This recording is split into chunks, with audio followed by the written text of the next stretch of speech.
Sentinel online. Now loading the Beast Unleashed podcast.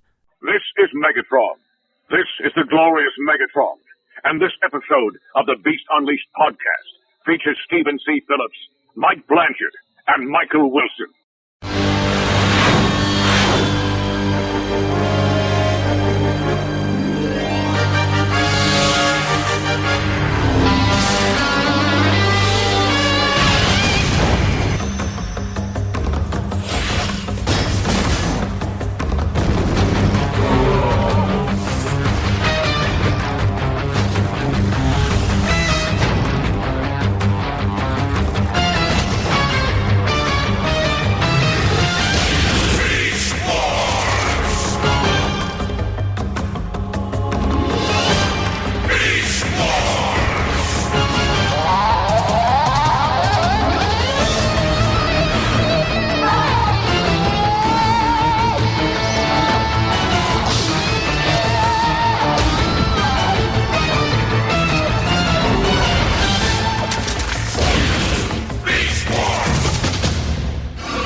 Hey, this is Cheetor, and you're listening to the Beast Unleashed podcast, Ultra Gear.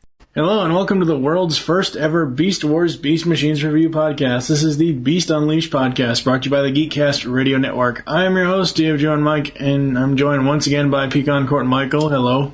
Hey, how's it going? It's going. Steve Megatron. Hello. Yes, today, in the final episode of the Beast Unleashed podcast, we'll be recapping the entire Beast era, both the cartoons and the toy lines. So, Steve, how have you been? Excellent. Yes, I'm having fun looking over all the things to come, as well as recapping the episode, despite the fact that it's a sad day. Yes, I know. Nobody else feels that, so. Well, it's one of those things where I look at it as an accomplishment. 30 episodes, plus interviews, all, 78 episodes of both series? Or in 78 episodes of cartoons in total. Something like that, I don't know. Math sucks. Didn't we go through the math in the last Yeah, we went through the math episode? already. Let's see, 26, 52. 4, yeah. 54. 52, yeah. Something My math stinks. Not nearly as bad as Blanchard's, but we Whatever. figured that out already. Anyways, 78. So the way I look at it is, we've done a good accomplishment in this show for however long, we're still alive. We'll still be around in iTunes and on the feed and everything else. So, people who are like, oh, well, this is a fairly good show and we want to listen to more because we love Beast Wars, we love Beast Machines, or we hate Beast Machines and we love Beast Wars or whatever, they have this show. And as I've said before, and I've beaten this point into the ground, we are the only people ever so far to do a full-on, in-depth, episode-by-episode review of Beast Wars and Beast Machines. There's probably a reason for that. You say that like it's a bad thing. Well, what's nice, though, is, when the 20th or, let's say, the 25th or whatever anniversary of Beast Wars comes around, people who are just discovering it, for the first time, can reference this podcast, as a supplementary material. Exactly. And Yes. and even though we've taken, actually it wasn't even, we weren't even 2 episodes in, and this show took a very, very dark turn. I think this podcast has been the darkest humor we have ever done here at the GeekCast radio network. Yeah. It's I would gonna have be to hard. agree. I said hard. It's going to be hard not... Exactly. It's going to be hard to not repeat that in the future. Because, like I said, like we have said, I suppose, in our future endeavors, I don't want our podcast to be so black humored. Yeah. Which I don't think they'll get down that hole. I honestly don't. Yeah, I don't think so either. I mean, it started with, to be honest, the whole dynamic between Tigatron and Snowstalker. Oh, the bestiality. And it's trickled downhill from there. Yes, it has. Yeah. Yes. And I would like to take the opportunity to thank Gary Chalk, David Kay, and Ian James Corlett, and David Sobolov for all the amazing promos that they've given us for specifically this podcast. And let's not forget Christy Marks, Larry DiTilio, and Bob Skier. Right. Well, yeah. I didn't want to forget them, but I was specifically talking about the voice actors at first. Just shut up, Megatron. All excellent writers. Yes. Excellent. So. Yes. Each and every one. Yes, very much so. It's just amazing. Everybody that's talked to us just specifically for these two cartoons. I think I'm going to save what I was going to say for the end there, for the next part. Oh boy, yeah. No, I've got a perfect way to partly end this show. So, Michael, what have you been up to? Well, today I paid the muffler guy $800 to replace my catalytic converter. Ouch. Yeah, it was awful. I was very unhappy. It could have cost me $2,000 if I had gone to the dealership, but I just went to, Schmo Muffler Guy on the corner, and he quoted me one price and then charged me about 4 times more. Not more than I expected, right? Yeah. But still, I was like, well, alright, fine, just fix it, My car's never going to pass emissions if I don't, or if I didn't get a new catalytic converter. So, it had to be done. Yes. You also have a movie-going buddy now in your eldest son, Aiden. That's right. We get to see movies together. He's only been to 2 so far, but he's been really good. And I'm kind of anxious to take him to see, like, Cars 2 and things like that. Yeah. Yes, and I've just been doing the usual podcasting and all this other stuff. Kind of stressing a little bit. We're reworking some of the existing shows to not have them be released, and kind of revamping some shows that are already existing, like M-Wire and stuff like that, just so they're a little bit more fresh than they already are. But right now, between now and New Year's Eve, we have, I think, including this final episode of Beast Unleashed, we have 15 releases that I have to do work on. So, yeah. That's what I've been doing. Yes, I know, I have no life. So exciting. Yes, exactly. Like nobody didn't already know that as it was. Shut up, Steve. Shut up, Rat Trap. Yeah, alright. Yeah, you know how many pieces of Waspinator I got? You know how many pieces of Waspinator I got? I don't know. List them all.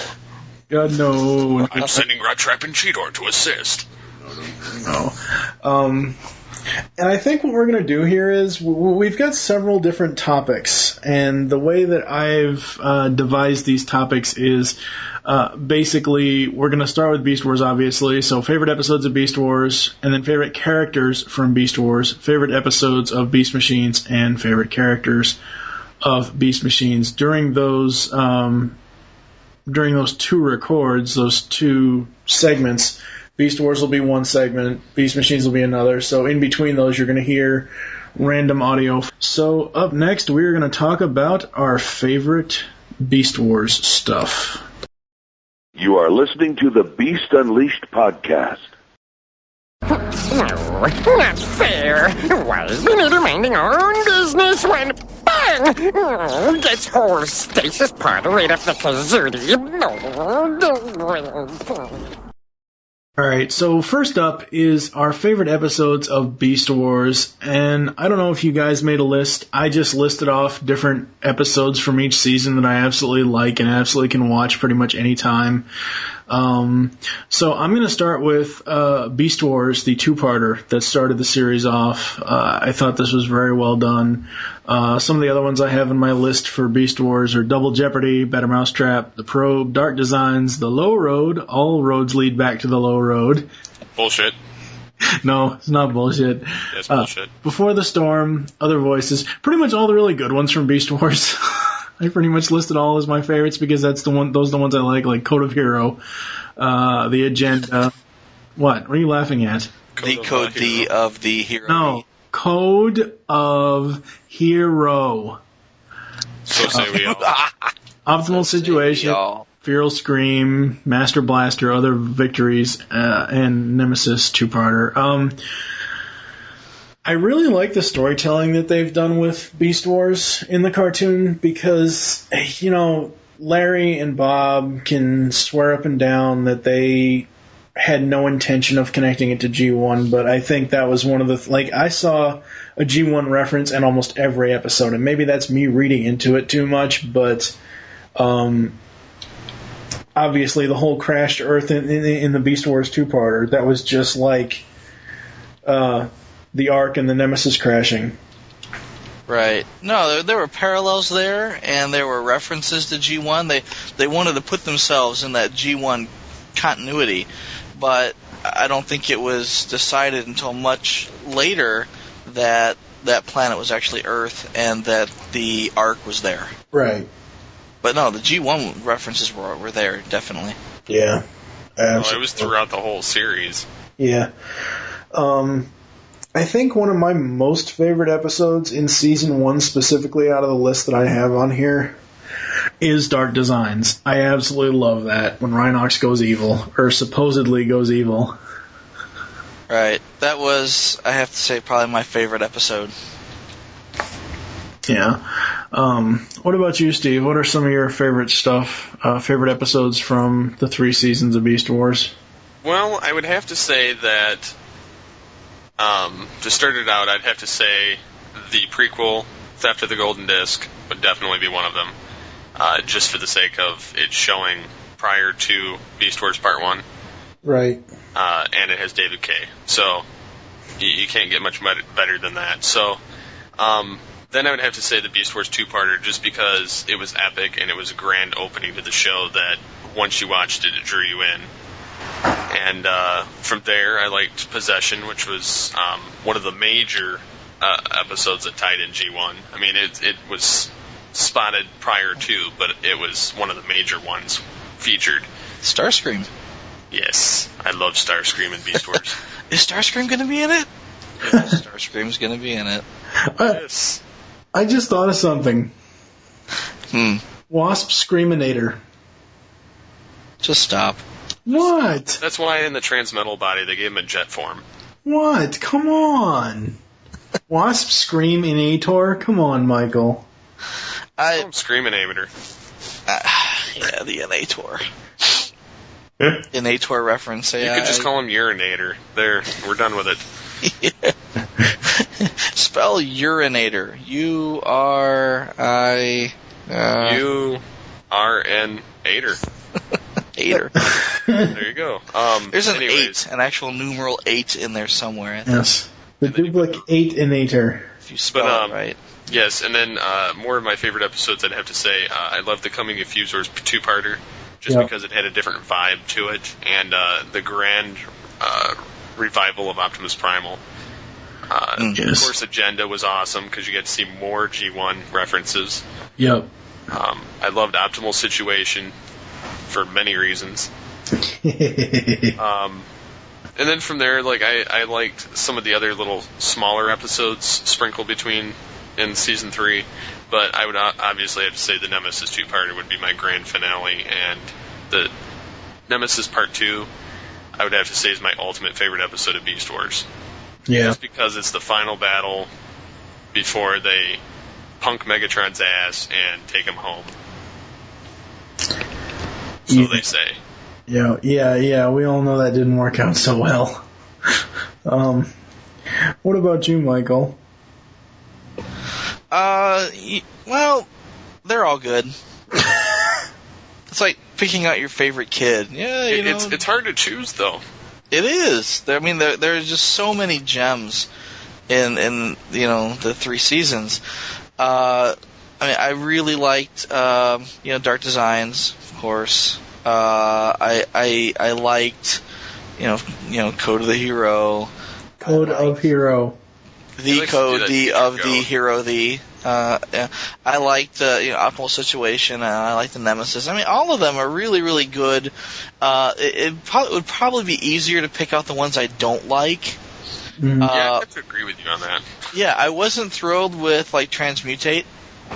No offense to Christy Marks, but I just didn't like that character. And I was kind of vexed at the end, and Christy kind of cleared it up for us in an interview. But I just didn't like that one. The Low Road.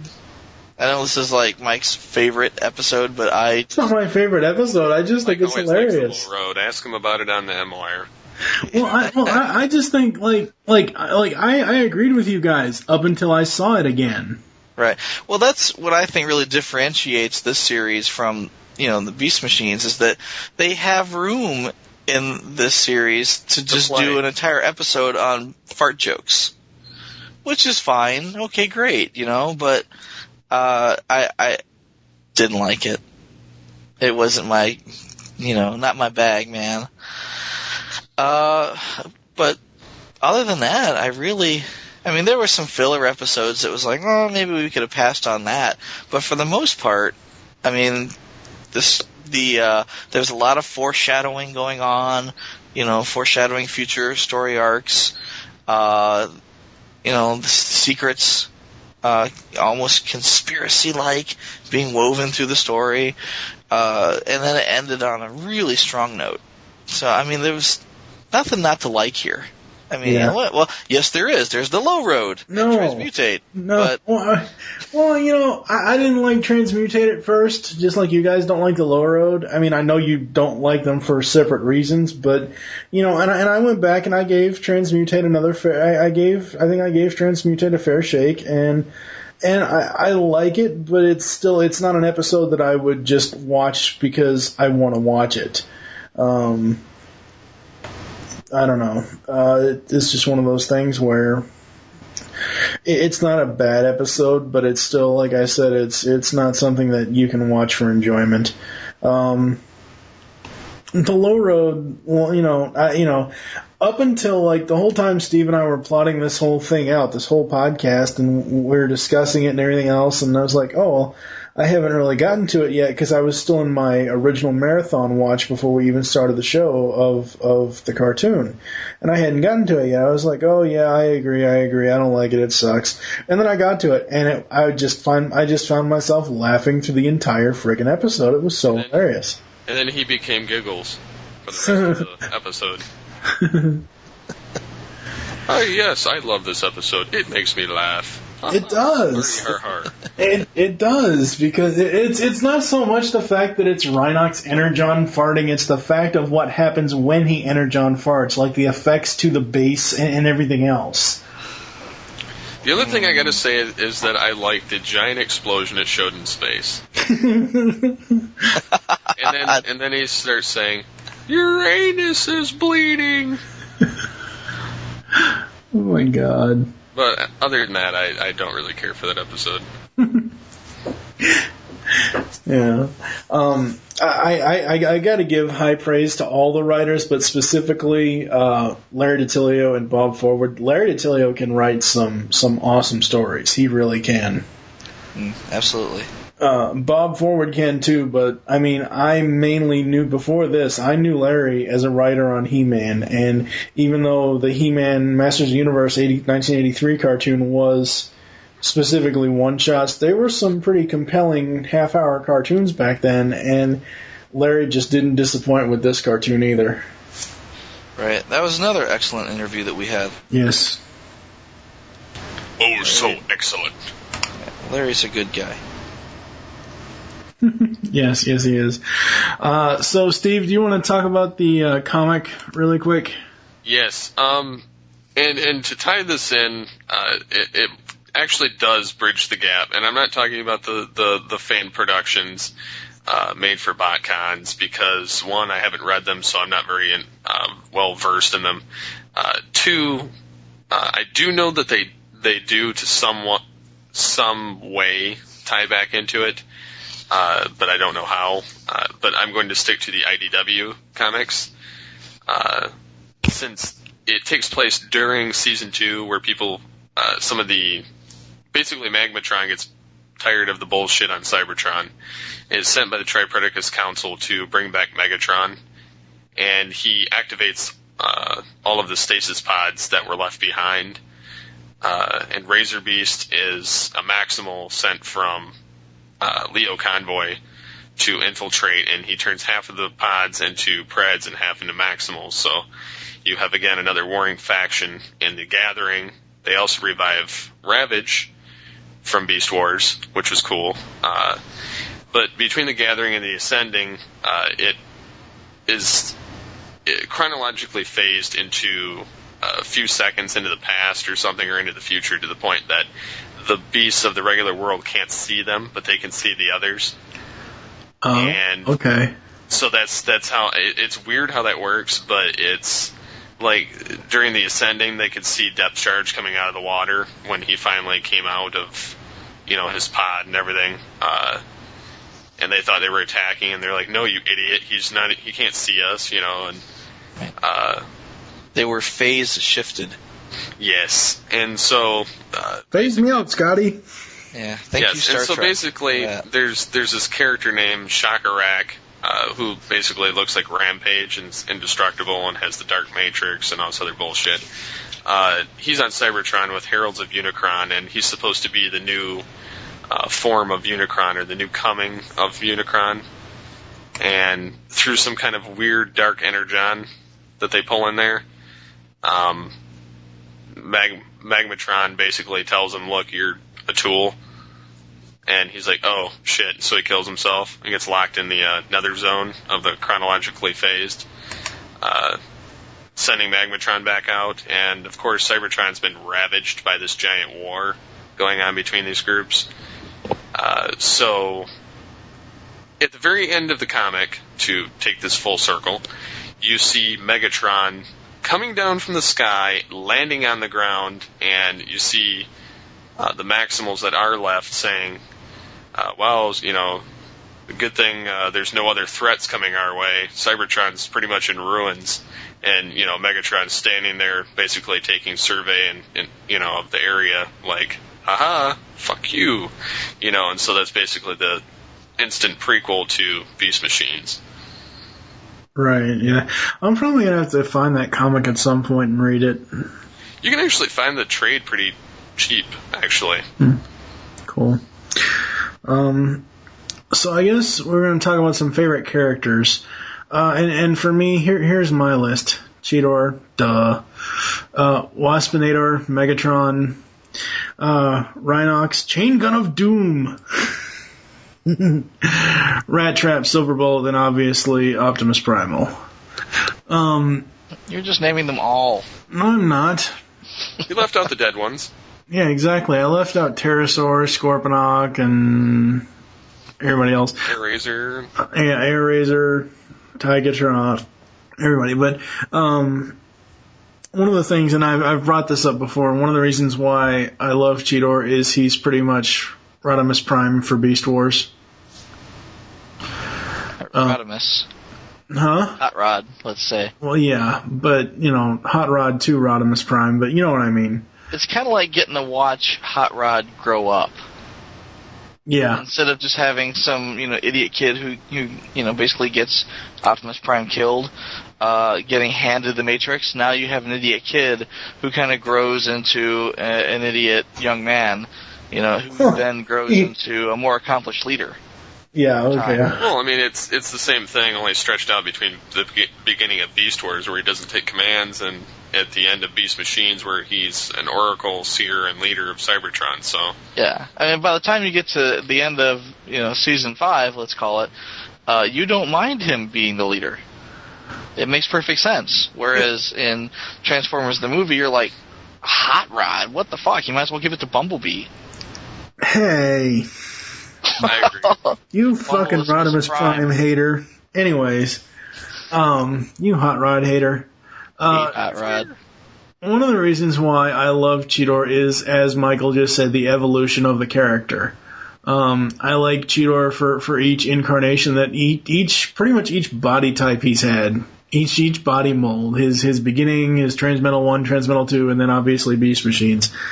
Because, as I've said before, it's him getting older, growing up.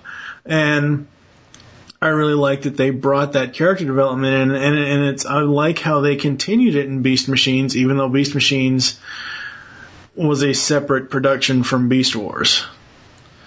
I'm glad they didn't just say, oh, well, here's all these characters, but they're not going to have any of the same personality you knew of them as in Beast Wars. So, because sometimes that can happen. As far as Waspinator, poor Waspinator. Poor Waspinator. He goes splat a lot. And I still say my favorite Waspinator splat alert was the Chain Gun of Doom. You didn't? Oh, well, no. I kind of liked the time that he was cubed. Yeah, I like that one too, but just the sheer... The sheer violence that the Chain Gun of Doom brought to Waspinator was just awesome. The other one I really, really like is when Dinobot shreds him into paper. Yeah, when he was torn into shreds. I like that. Paper mache, anyone? And Megatron in Beast Wars was very comical, very funny, always talks to himself. I liked him, but honestly, I like Megatron darker. I mean, the comedy side of Megatron is great for what Beast Wars is and was, but I don't know, I like the dark Megatron that they portrayed in Beast Machines. I like both. I like the darker one better. But we're not talking about Beast Machines. I know, but I'm just saying, overall, I mean, as far as this one, he was just hilarious because he's surrounded by idiots. Well, he did recruit them. True. I don't think he recruited them to be his army, per se. I think he just recruited them to be fodder in the theft of the Golden Disc. They just happened to still be hanging around when he escaped and landed it in the Beast Wars. Well, good thing they did. For his sake. Well, yeah, I mean, it would have been a completely different... One Predacon. That would have been a different story. A world of hell. I don't think they dug far enough into the planet core for that. What Anyways. What's really funny is if he was by himself and talking to himself. You there, go hook up the auto guns. No, you do it yourself. Then he would really have a split personality talking to himself. That would be a problem, yeah. That would be hilarious. Yeah, I can see that. Well, if he had a detachable dino head and dragon head, he could make them go do it. At some point, he's giving orders to his rubber ducky. You there, get out of the top. Press the button. Oh, whatever.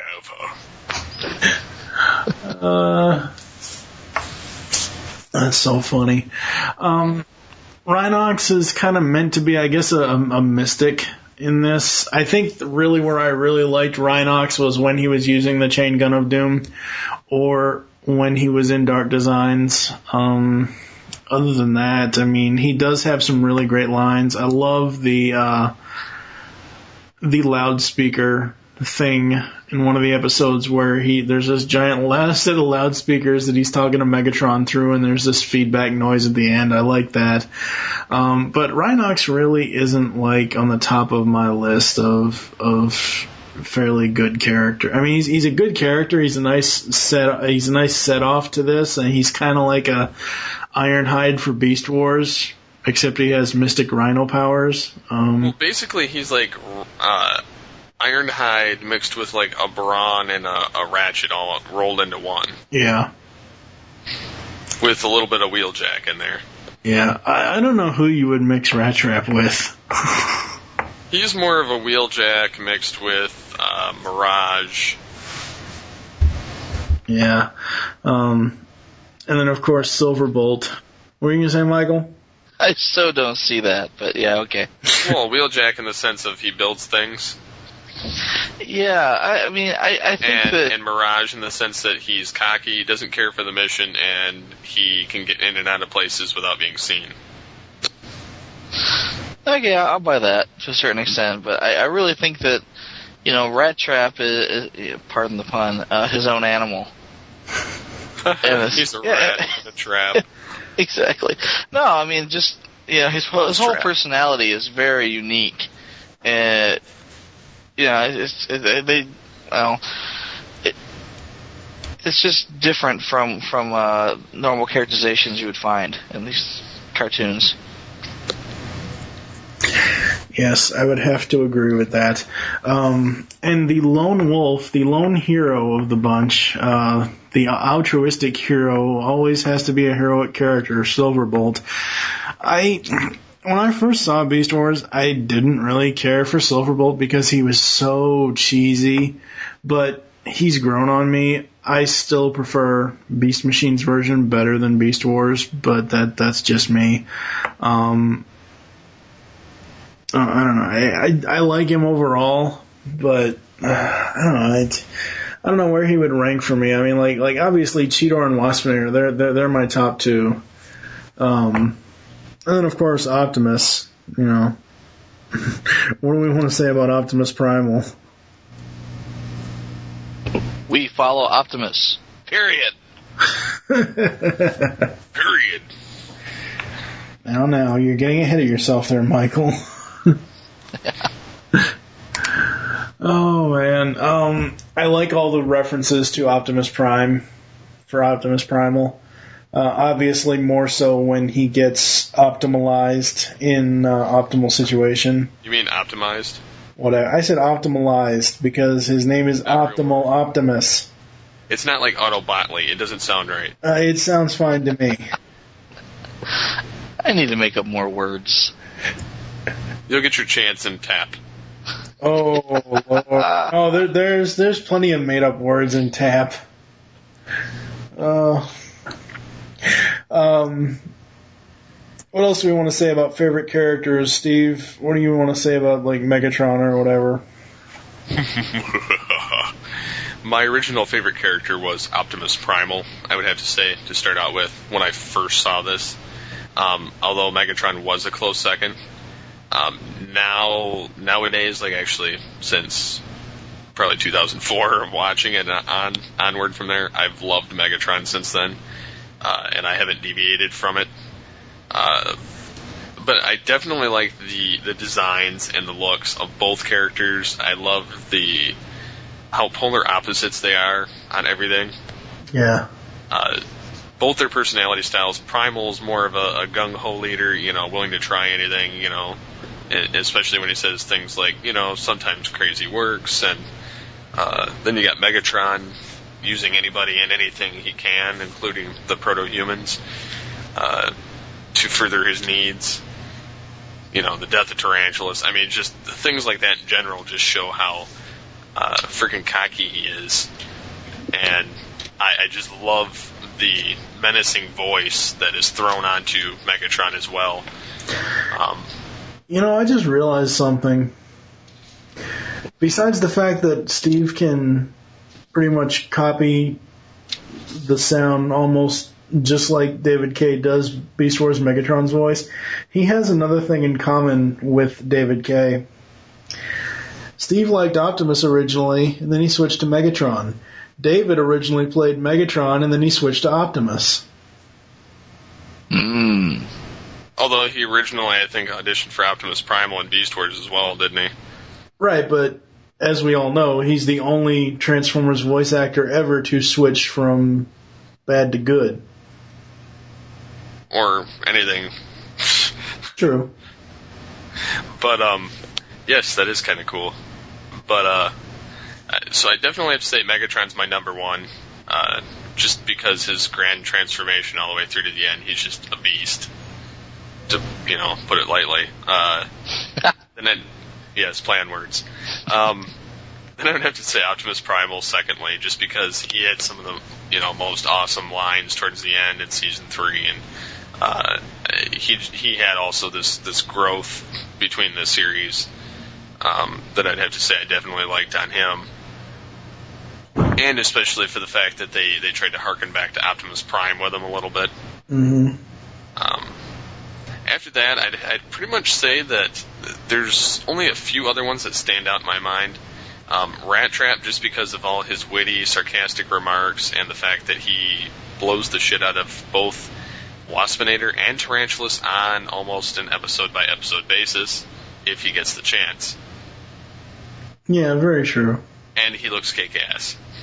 And you can't diss the belly bombs with people's names on them.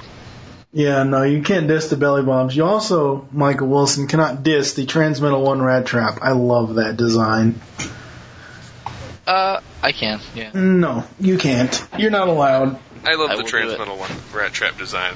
I like both of those, but I don't like his Beast Machines, but I'll get into that. But yeah, we'll get into that a little bit later. But, and then from there, I'd have to say, I think it's pretty much tied between, I like Waspinator with his constant explosions, babbling to himself, pissing and moaning throughout the series, because he's getting the short end of the stick, as always, and you can't help but feel bad for the guy. Yeah. Because he's like, he gets screwed throughout Season 1, and then Season 2, he thinks he's making an alliance with Dinobot, who throws him in the electrical field, gets him compacted, and then he has to drag himself to the CR tank. He gets sliced to pieces, he gets shot with a chain gun, he gets blown to pieces, he gets shot by his own comrades when he traitors, and the humans kick him off the planet. I mean, Jesus, if anybody had it hard, it was Waspinator. True. And I'd have to say Depth Charge is my final, just because I like the design, I like the gruff voice, and I like the fact that he didn't take any shit. The only scene of Depth Charges that I absolutely loved was at the end of the episode where Megatron had that disruptor... Transmetal 2 driver? The disruptor cannon. Yeah, the disruptor cannon. And the at the very end where Rat Trap makes a snarky fish comment and Depth Charge just smacks him with his tail. Well, that's all he could do. I know that's all he could do, but I know yeah, he was already a boat. I know. The worst thing your boat can do to you. He could have been like, "You really want to test me right now?" Be like, "I could just drown you right here and just let you sink." I know, but how about a little swim? My point is, it was funny. Right there. Yeah. I don't care who you are. Shut up, Larry the Cable Guy. Michael, what about you as far as favorite characters, or even least favorite characters? I guess we can get into that here in a second. But as far as favorite characters for Beast Wars, I like the characters that had the ongoing story arcs. Like Dinobot has a definite arc where he's evil, but then he's good, and then he goes, well, maybe I shouldn't be good, and then he says, well, maybe I shouldn't be evil, and then finally, sacrificing himself for the good of the humans that were on Earth. Just a great storyline for him, a lot of personality. Black Arachnia had another, very interesting storyline where she's evil, and then she, kind of like, the flirtatiousness with Silverbolt, and then finally gets swayed to the good side. Maybe there were too many Silverbolt and Black Arachnia episodes, let's say toward the end, but it was a really good run for her. Right. And this one doesn't really fall into that category, but I really liked Tarantulas. Shit, yeah, I forgot him too. Yeah, well, he's easy to forget because he's one of those background characters that you're really surprised didn't die along with Scorponok and Pterosaur. It's like, well, is he still around? But no, he's the guy that knows what's going on. I think he's the only one in the whole series that had a friggin' clue. Yeah, and he's got his own thing going on there. He's got his own base. He's got his own army, if you can call it that. Whenever he gets Quick Strike and Black Arachnia anywhere near him, and his spider drones. And he's got his own little army of spider drones. And he's just got everything under control, and he could probably have pulled off the Beast Wars on his own if given, half the chance. Well, he tried. Oh yeah, a couple times. To the point where, I was wondering if he was going to get that chance, and he came close. And I was really upset when he died. And his mannerisms are really interesting. He just had a cool personality. When he was allowed to shine, when he came to the forefront, it was like, oh wow, this is a really cool character.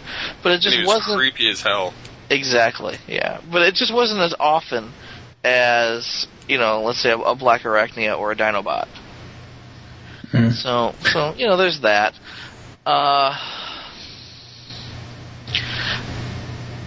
It's weird that these are all good guys that I like the most. You know what's sad about Dinobot, though? They had such a fascination with Dinobot over the entire Beast Wars that they kept bringing him back in random forms. Between clones, Cyberraptors, the original Dinobot, the clone Dinobot, the Transmetal 2 one. Yeah. And it's almost like one of the Simon Furman things. Loves his Grimlock. He loves this Grimlock. Grimlock keeps coming back.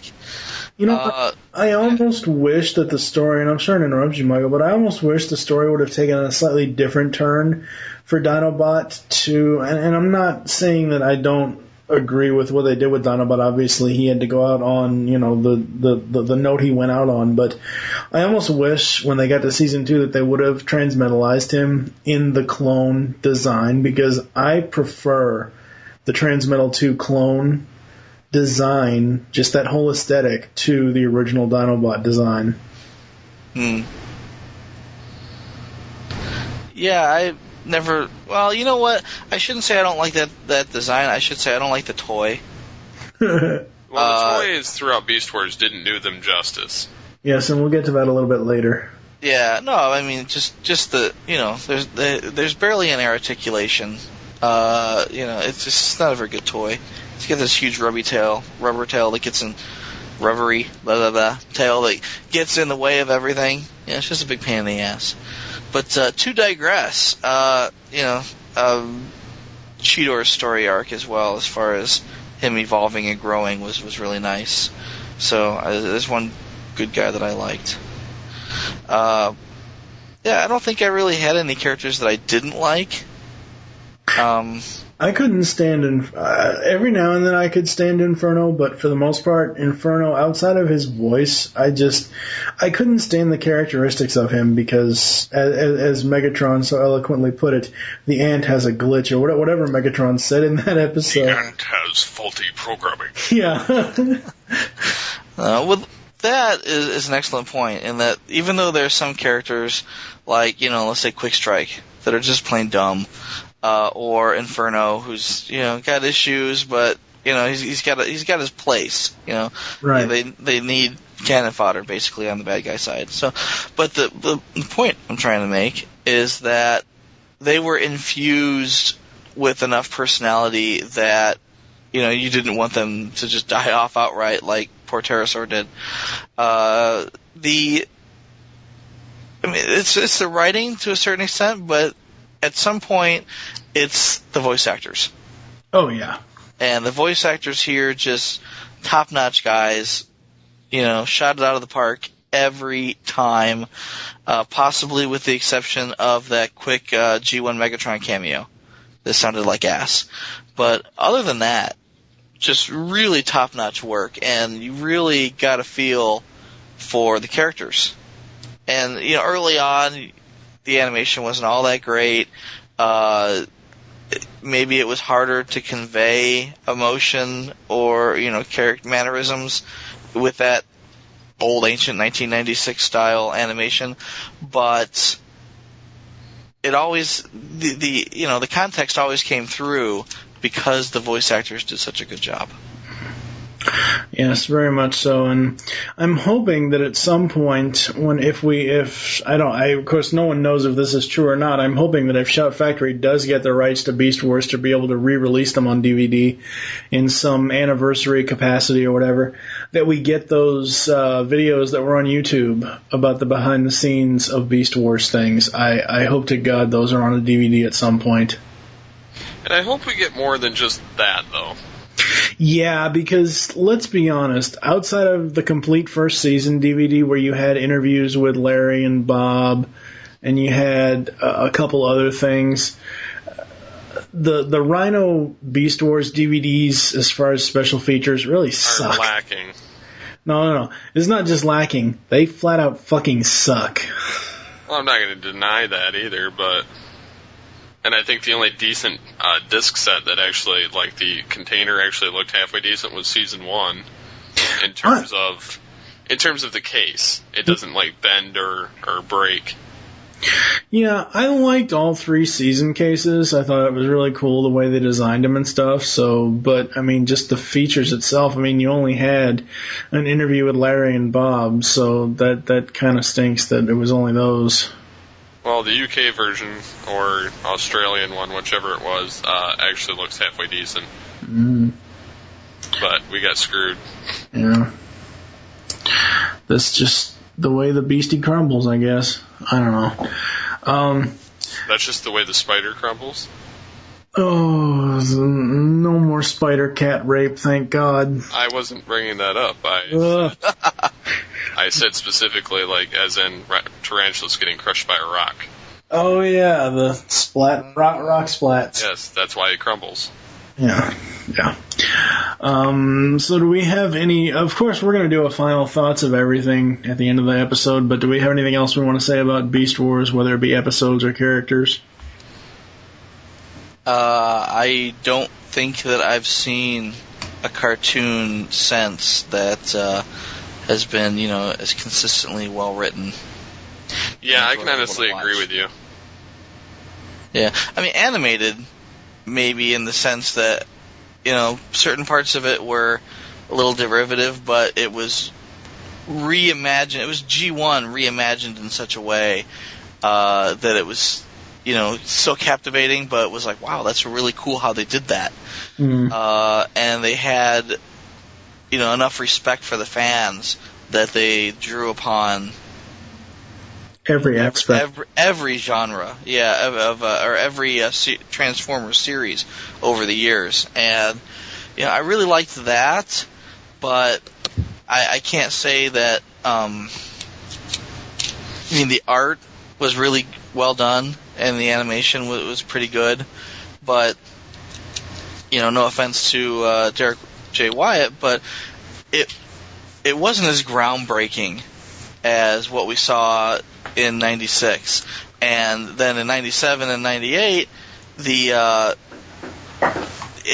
consistent improvements in animation to the point where by the end of the 3rd season, you didn't even recognize. Well, you did. You recognize characters, of course, but the improvement was so huge that it was like, wow. It was almost like chicken scratch when they started. Now it's like, wow, it's a beautiful painting. It's a horrible analogy, but you see where I'm going.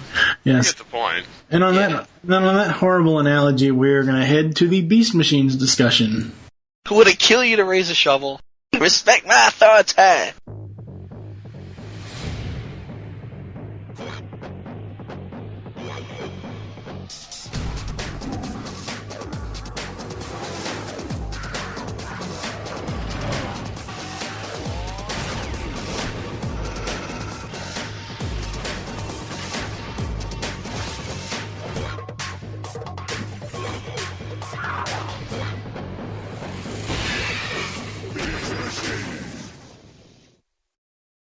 Now for the Beast Machines discussion. For me, I actually saw this whole series before I went back and saw Beast Wars. And I absolutely love Beast Machines. My first note for favorite episodes basically was all of them. But if I was to pick, like, 4 of my favorites, in Darkest Night, the Spark War 3-parter, Spark of Darkness, and the Endgame 3-parter were some of my favorites. Just the overall storytelling and just the fluid, strict continuity that they kept themselves to is what I love about this series. Yeah, I could see that. Okay. Just amazing. And I just, say what you want about the whole religious aspects of this show and everything else, and people say, oh, well, they're cramming it down our throats and this, that, and the other thing and everything else. I just look at it as a cartoon. I just look at it as a continuation of Beast Wars. Hell, Larry DiTillio even told us that if they had the chance to do a season 4 of Beast Wars, they probably would have taken them back to Cybertron. He didn't say that they would do this specific idea, obviously, but I mean, let's face it, this was the first cartoon that throughout its entire history, throughout its entire run, had them on Cybertron the entire time.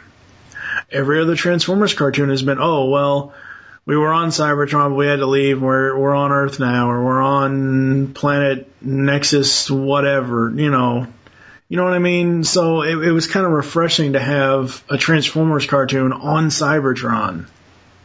Oh, yeah. I would almost say that it's nice that they're on Cybertron, but they didn't have to ruin it. Yeah, you don't like the purple flowers. Get over it. I don't like the Maximals designs, period. I like Cheetor's design because it's an evolution of the way he... I don't mind his face. It's the rest of him. No, I like the techno-organic bodies. I think they look good. I could probably do without the weird transformation. With the exception of Botanica, because hers was kind of cool. She had this weird spiral helix thing going on. But everyone else was just, your arms are growing out of your chest there, and your head is sucking into your body like an amorphous blob, and it's really kind of creepy. Yeah. I just didn't like it. We so have to throw in Spada's line again, Steve. Where's my man? I have to find him. I have to quote-unquote save him. According, Black Arachnia. Oh, God. That was so hilarious. Yeah, I mean, the character development from Beast Wars to here, I mean, it's them back on Cybertron, they find out they lost and whatever else, and they have to find out what the hell actually happened. I know Michael in previous episodes has kind of ragged on the flashbacks in Beast Machines to Beast Wars stuff because it doesn't look that great. I think it looks fine, and it was only like 2 or 3 second flashback. And it was nice to see the Beast Wars designs again. But overall, I mean, this series, the animation was tenfold better than Beast Wars. Yes and no in some areas. Yeah, I mean, like I said before, the animation just got better and better and better. And if you count Beast Wars as... if you count Beast Machines as like Beast Wars Season 4 and Season 5, then the natural progression there, is about right. In the sense that the improvement between Season 3 of Beast Wars and Season 1 of Beast Machines is roughly about what we saw between Season 1 and Season 2 of Beast Wars, or Season 2 and Season 3 of Beast Wars. What I didn't see a huge improvement in was the difference between Season 1 of Beast Machines and Season 2 of Beast Machines. I mean, the natural progression there just wasn't there.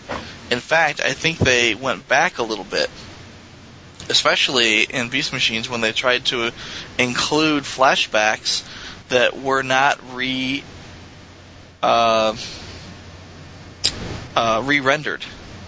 I mean, literally, when they literally took screenshots from Beast Wars, season 2, and put them into a flashback scene. That was just awful. That's unconscionable. I liked it when they went back and re-rendered some scenes from Beast Wars that were, that were with new models. I mean, that was nice. Like when they showed how the crew crash landed on Cybertron, and they showed their old bodies, their transmetal bodies, or in Rhinox's case, his regular body. Yeah. But they re-rendered them with new models, and they looked really, really good. And then so they show that they can put effort into this, but then they turn right around somewhere in season 3 or season 2, I forget exactly, but they turn right around and show them, in hindsight, it was very pixelated. It looked like ass, and it just seemed to me like the animation was taking a step backward. I don't know. I kind of disagree because I like the animation altogether for Beast Machines. I mean, I will kind of agree with you on the fire effect. Sometimes the same fire effect over and over and over again was kind of whatever. They need something new. But like once they get to like that final 3-parter and all the animation with the sparks in the chests and everything else, I thought that was really cool. Even though Rat Trap looked like he was making some Dragon Ball Z pose. Yeah, that was a cop-out. I honestly think toward the end there, they said, you know what, we're canceling this series, and we're not giving you any more money for animation, so just do with what you got. And at that point they said, well, we might be able to put a little window in their chest, and, we could do that. Well, Bob told us, and he also said in the commentary for the episode 25, that Hasbro said, well, we want to be able to see the sparks in their chest. Can you go back and do this? He goes, well, everything as far as season 2 has already been done except for this penultimate episode. So that's how they went back and did that and put the sparks in the chest and all that stuff. But right. Well, what I'm saying though is that it really looks like they ran out of money. Could be. I don't know. Even the sparks in the chest, they probably could have done it better. It's like, and then we turn into pinballs and randomly bounce around and hit people. It just didn't make any sense, and it was really poorly done, in my opinion. So do you have any specific favorite episodes? I do. I really like the weak component. I liked, the giant mech unit that Rat Trap got. I thought that was cool. I like, the animation there was the animation's good for the most part for the whole series. And let's say season 1 more so than season 2, and for those reasons that I mentioned before. But this is where they really show off the dark silhouette against a bright background. Yeah, the black and red. Yeah, you've got in the Citadel, the entire Citadel is lit up in these garish red colors, blood red, and it's very dark, and everyone is kind of seen as silhouette, or you can barely make out their features in the dark. I really like the way they did that. It was just really, really cool. And the lighting effects when, they're in the dark, but then they shoot a weapon, and everything kind of lights up for a brief second. It was just really well done. I really liked it. And it's sad that I just went on a tirade about how awful the animation was in season 2. I really like the animation in the weak component. And then Spark War, I really liked all 3 parts, I should say, but mostly because they introduced the new generals, and I really liked the new generals. Yeah. I like them more than most of the Maximals. It's kind of sad. Yeah, but so there's that. I'm thinking, well, what if we turned it around and made it about episodes I didn't like? But there were so many. See, the thing is, for me, for Beast Machines, and I've said this before, and it's probably a point I'm running into the ground. I honestly like the entire series, good or bad. I like the entire series. It's like I told Bob when we interviewed him. When I got this DVD set, I was so excited. I sat down and I had, I don't know, snacks or whatever it was, and I sat down for, at least 2 or 3 hours. Watched probably through the first 2 discs, and then the next 6 hours I watched the other discs as well. So, I overall really, really enjoy this series. What about you, Steve? I would say that for Beast Machines, I definitely like the series as a whole. I like the continuity in it. There's some episodes that I could care less for, some characters specifically I could care less for. Mm-hmm. But the grand scheme, the overall, despite the fact that they didn't tie some of the character personalities into Beast Wars and somehow stumbled upon them later in Season 2, right, irked me a little bit, but overall, even despite some of the designs that I don't like, I liked everything.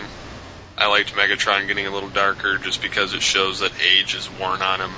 I liked Primal kind of losing his mind because he's just so stressed with everything. He's like, forget it, I don't care.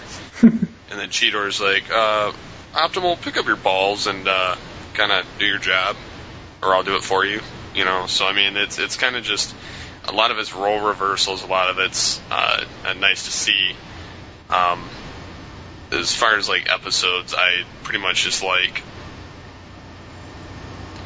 I like the end episode. I like the Spark of Darkness. I like the fact that they brought Rhinox into the fold and Silverbolt from Beast Wars.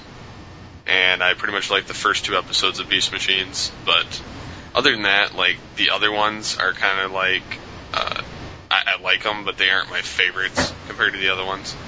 Right. And yes, the animation, I believe, did get better in some areas. And most areas, but I'm still not... I still prefer some of the aspects of Beast Wars better. Yeah. Getting into the... I guess we can get into the characters here. Nobody is going to expect anything less from me, but Cheetor, top character. Well... I really enjoyed the darker version of Megatron, Technox, Rhino, or whatever you want to call him, Jetstorm and Silverbolt, and then Thrustinator. Optimus Primal, I'm glad Cheetor basically stood up and said, fuck you, I'm taking over because you're not doing this job right. But at the same time, I can be sympathetic to Optimus because, as Bob put it so succinctly in the commentaries on the DVDs, Optimus they pretty much fumbled the ball at the 3-yard line and lost Beast Wars. Because, here on Cybertron, Megatron's in charge.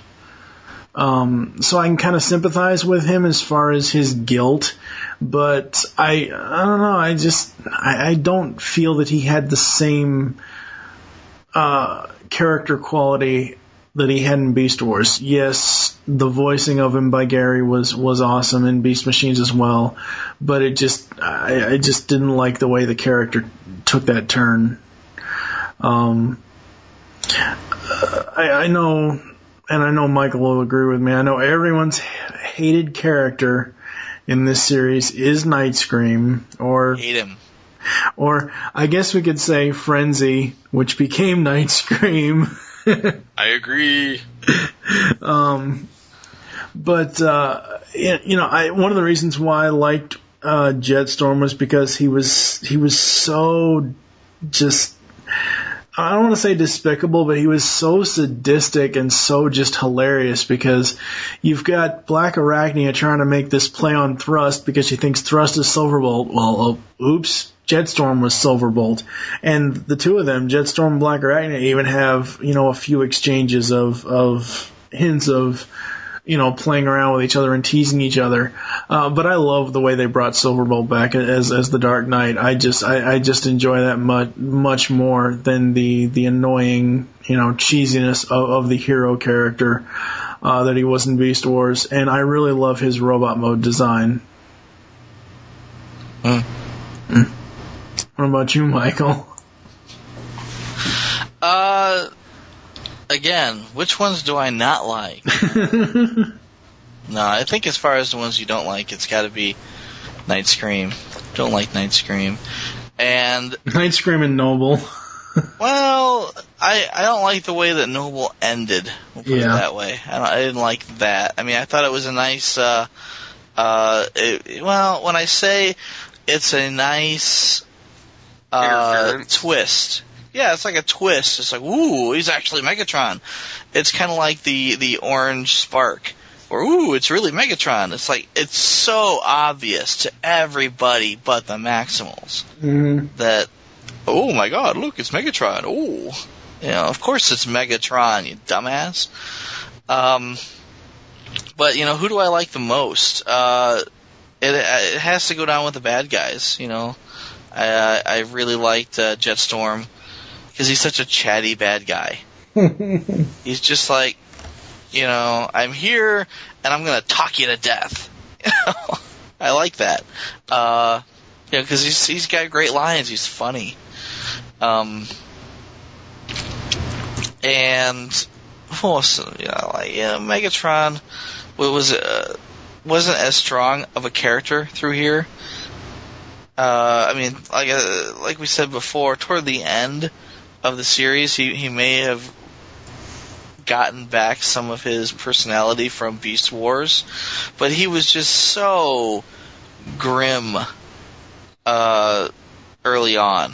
I mean, it's just, I almost want to say most of the characters just sported inconsistent personalities from Beast Wars, and that's what initially turned me off from the series, if you know what I mean. Yeah. Toward the end, they picked up again. Rat Trap became more like Beast Wars Rat Trap, and Megatron became more like Beast Wars Megatron. But for the most part, it just wasn't the same. It's like, is this your Beast Wars? No, that's not my Beast Wars. It just didn't seem like a continuation of the first story. Even though it is.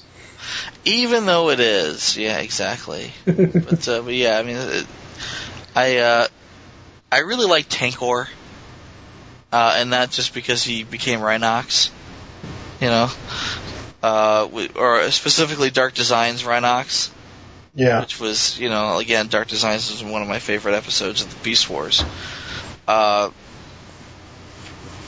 he starts off as such a simpleton, and then, kind of like Tarantulas, becomes very close to winning, the Beast Wars all on his own.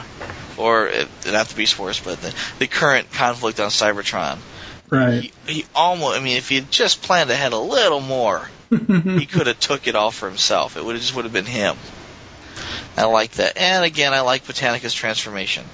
I'm not sure if I like Botanica so much. I mean, it's not, ooh, she's a platformer. I hate platformers. I kind of dig that concept, to be honest. But, I don't know. I mean, I dig the concept. I dig how she was introduced in that very, aliens type send-up. Right. Where they go into the ship and it's all covered in ooze or whatever, and then they gotta chase this monster out of it and around and whatnot. I liked that. I don't know. Maybe I do like this character. I like the fact that Botanica and Rat Trap hooked up. Maybe that's the part that I like least. Maybe that's it. I don't know. Rat Trap doesn't deserve a girlfriend. No poon for you, Rat Trap. Well, he likes talking about it, and he was watching the videos. That's right. 6 Flags over my Cybertron, right here, baby. Oh, jeez. Well, he was watching him, and then Black Arachnia cut the tube. That's right. Yeah, I was watching that. I was watching that. Speaking of Black Arachnia, I love Venus Terzo's voicing of her, but she basically turned into a whiny little bitch. That's what she was told to do. Yeah, most likely. I really like Venus Terzo as Black Arachnia, more so in Beast Wars. But how good is Cree Summer as Black Arachnia? Yeah, she does a very, very good job as Black Arachnia. But again, that's off topic. Sorry. Yeah. That's in the future. Yeah. No, I again really liked Venus Terzo as Black Arachnia more in the first series than the second. I mean, for the most part, it was just a carryover, but there was an awful lot of her just, I don't want to say screaming, but it was like, ah! No, there was. There was 10 times more screaming in Beast Machines than there was ever in Beast Wars. The only thing about Black Arachnia that I'll really say is that this is the Beast Machines design of Black Arachnia, and the cartoon is probably the only cartoon model I absolutely love. Because the other ones are just too spidery and too creepy for me. Oh, that's right. You're afraid of spiders. Yeah, that's right. Anyways, Steve, what about you? Well, obviously, my favorite character Megatron. Megatron. Yes. And that's because I, for some reason, like that kick-ass form he turns into with his dragon. And I like the fact that he does still turn into the dragon. Yeah. And that he's still a smart-ass, even after it all. Mm-hmm. Especially when Primal's like, what is this place?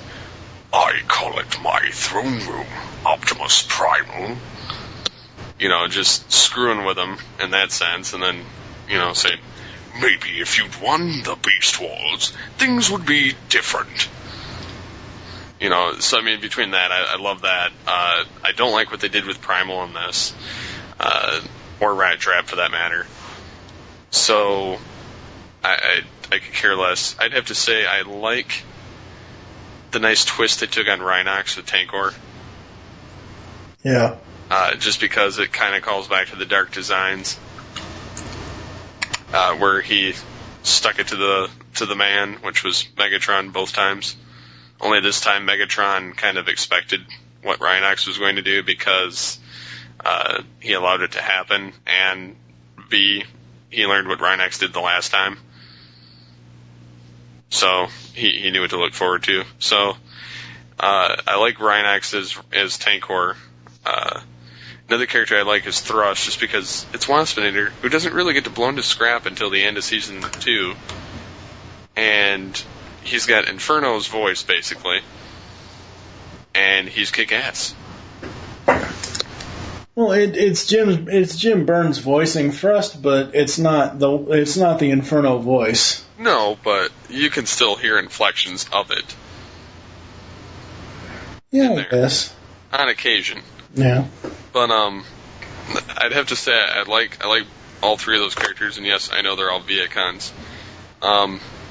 As for the Maximals, I'd have to say I like Silverbolt just because he went from being this stand back, citizen type character to get out of my way, I'll kill you.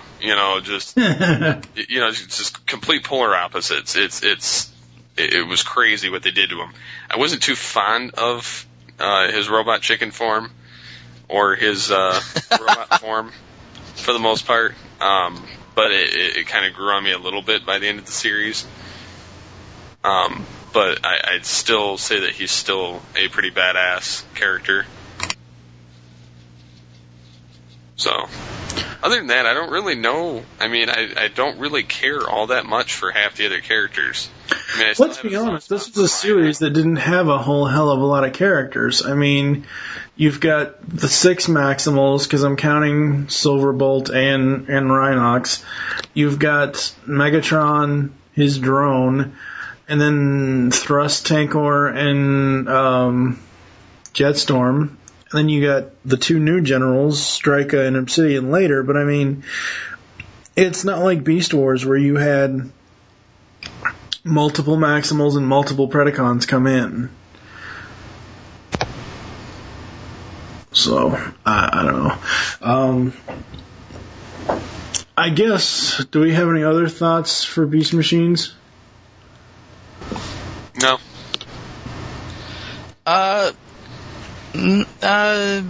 No, not really. I suppose not.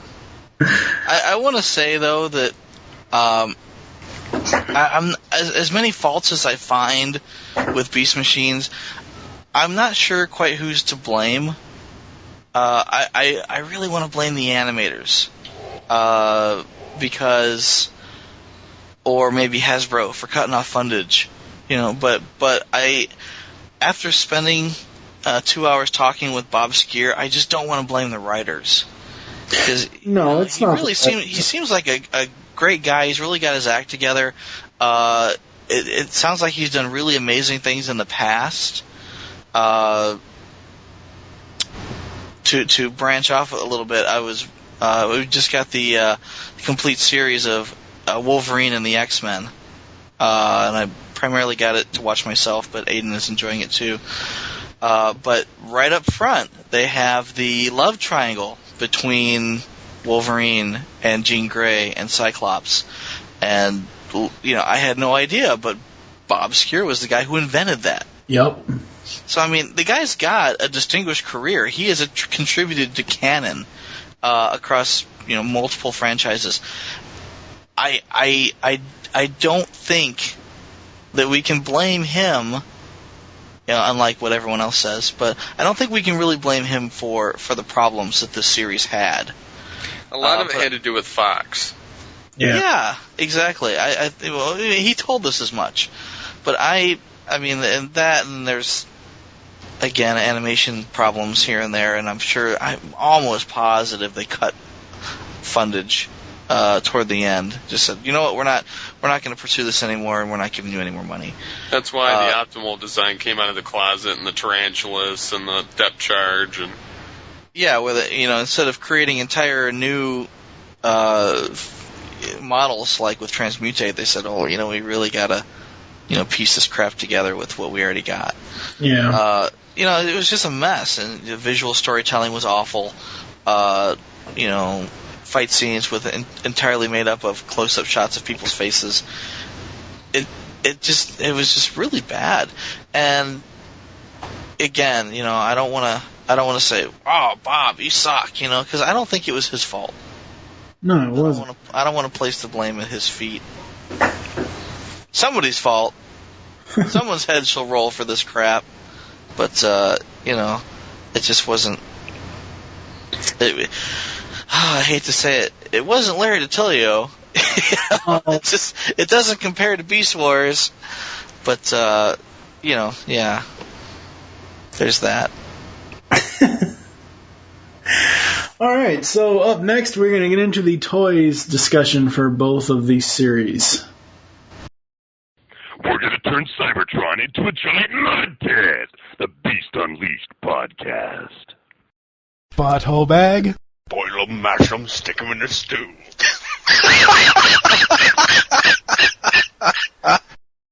And finally up today, we're going to get into the toys from Beast Wars and Beast Machines. First up, we're going to talk about several different Beast Wars lines. Really, honestly, for me, the only toys that I really want out of the Beast Wars line, I already have one of them. Actually, there's a couple of them. I want the Transmetal one, Megatron, the purple dragon or purple T-Rex Megatron. I want the TM1 Optimus Primal, Blue Ape, Blue Surfing Ape. I love that toy. That toy's awesome. Awful toy. That toy's awesome. Well, if you don't want yours, I'll take it. And then Transmetal 1 Cheetor, I absolutely love that toy as well because I love the design in the cartoon. Other than that, I mean, outside of what I've seen, like when, say, Balt Matrix, aka Spada, has done Beast Wars reviews of the figures he has, I really don't know a heck of a lot about the Beast Wars toys, so this is mainly probably going to be Michael talking about them, because I wasn't into toys back in '96. I was 16 years old. I was supposedly growing up, which I still haven't done yet. So, I guess, take it away, dude. Who, me? Okay. Yeah, you. Sure, I'll take it. Starting with the Beast Wars toys, I really think that they started off strongly. We've talked about this in, I think, a couple of the ToyCast episodes where the Scout size, they didn't call them Scout back then, but they're literally the basic size toys, had a lot of the features of the later G2 toys in that, they've got ball-jointed shoulders, ball-jointed elbows, ball-jointed hips, ball-jointed knees. Some of them actually had ball-jointed ankles, which made them very, very posable. They had the spring-loaded gimmicks, so that you didn't have to do a whole lot of transformation here. You would just kind of like fold them up, and so the spring locked in place, and then, pull their tail, and they just spring into robots. And then, straighten out their arms and legs. A lot of them had hidden weaponry, where, like, Rat Trap, for instance, has two parts of his gun, the stock and the barrel, that plug into the flanks of his mouse mode, his rat mode. And you pop those out and then plug them together, and he has a rifle. These just made for really, really good toys. And, there were a lot of them. There was maybe 8 core characters in the cartoon, but there were dozens of, characters, the toy characters that never showed up. And they showed up in the comic books, but not so much in the cartoon.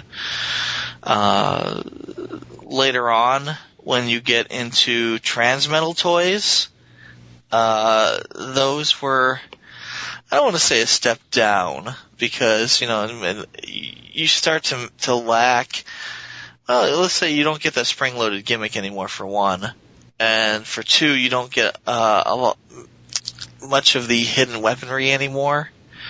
It seems like everybody just has a tail weapon. At this point, my tail comes off, and it becomes a whip. Everyone's got a whip. I hate that. It gets to be annoying. And then further down the timeline, in Transmetal 2, it seems like they do away with the articulation and posability altogether. Like I was complaining earlier about Transmetal 2 Dinobot. Literally, I can barely find any articulation on this guy. His legs don't move. He kind of has elbows, but not really, because his shoulders don't actually move. He can move his head back and forth, but literally, if you're talking about 5 points of articulation on a figure compared to, let's say, the basic size Rat Trap from 1996, who, is fully posable. He's insanely posable for a toy of that era. It's just a huge letdown, and it seemed like all of the deluxe-sized Transmetal 2 toys had that issue. I'm actually looking at the shelf like, well, maybe there was a couple that were good, but no, not so much. The Fusors weren't as bad, and again, like the Scout-sized Fusors, they had the ball-jointed shoulders and elbows and knees and hips, and those weren't all that awful, but, what do they turn into? Kind of crap, The whole my robot mode is actually 2 robot modes merged together. Is silly. You know, some of those toys turned out okay. I mean, I like the one that turns from a bat bull into a robot. I like the one that turns from the elephant orca into a robot. But, you know, to put the icing on the cake, toward the very end of the toy run of Beast Wars, you end up with the mutants. And there was only 4 made, one of which being Soundwave. You know, but literally they had no robot mode. It was just beast mode to beast mode. Which, you know, I own them. I kind of like them. You know, they're very colorful. They're pretty to look at. But they're just, you know, there's no robot mode. What the hell? You know, so that's my take on the Beast Wars toys overall. Except for the big ones. You know, whenever you've got a giant toy, I think I like those more. Like Tigerhawk was a great big toy. He was awesome. I really liked him. The Transmetal 2 Megatron, the Red Dragon, really, really like that mold. That was a lot of fun. Optimal Optimus, you know, I can kind of give or take him. Although I really liked the red repaint of him. I think the red repaint came in the Beast Machines line though, as I forget what it was called now.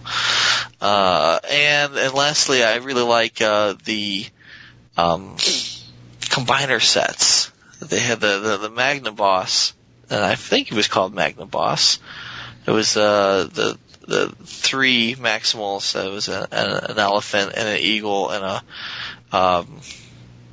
a lion that combined into one big guy. I mean, that's a really cool figure. It's a really cool figure, and it's you know, shame they didn't use that somewhere. Anyway, but that's my take on the Beast Wars toys. What does Steve think about the Beast Wars toys? I don't know. Where is Steve? Steve on? Did he drop? Steve is here. Actually, I thought I had dropped because I was rambling for a good 10 minutes there and nobody said anything. No, you didn't drop. So, yeah, Steve, your take on Beast Wars toys?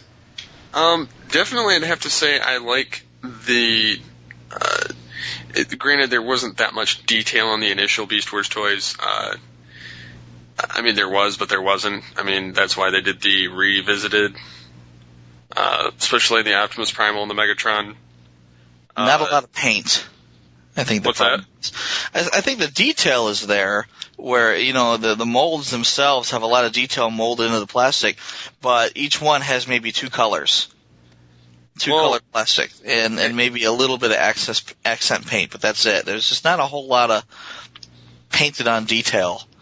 And I'll agree with you 100% on that, but like there's details that are completely wrong as well, such as the original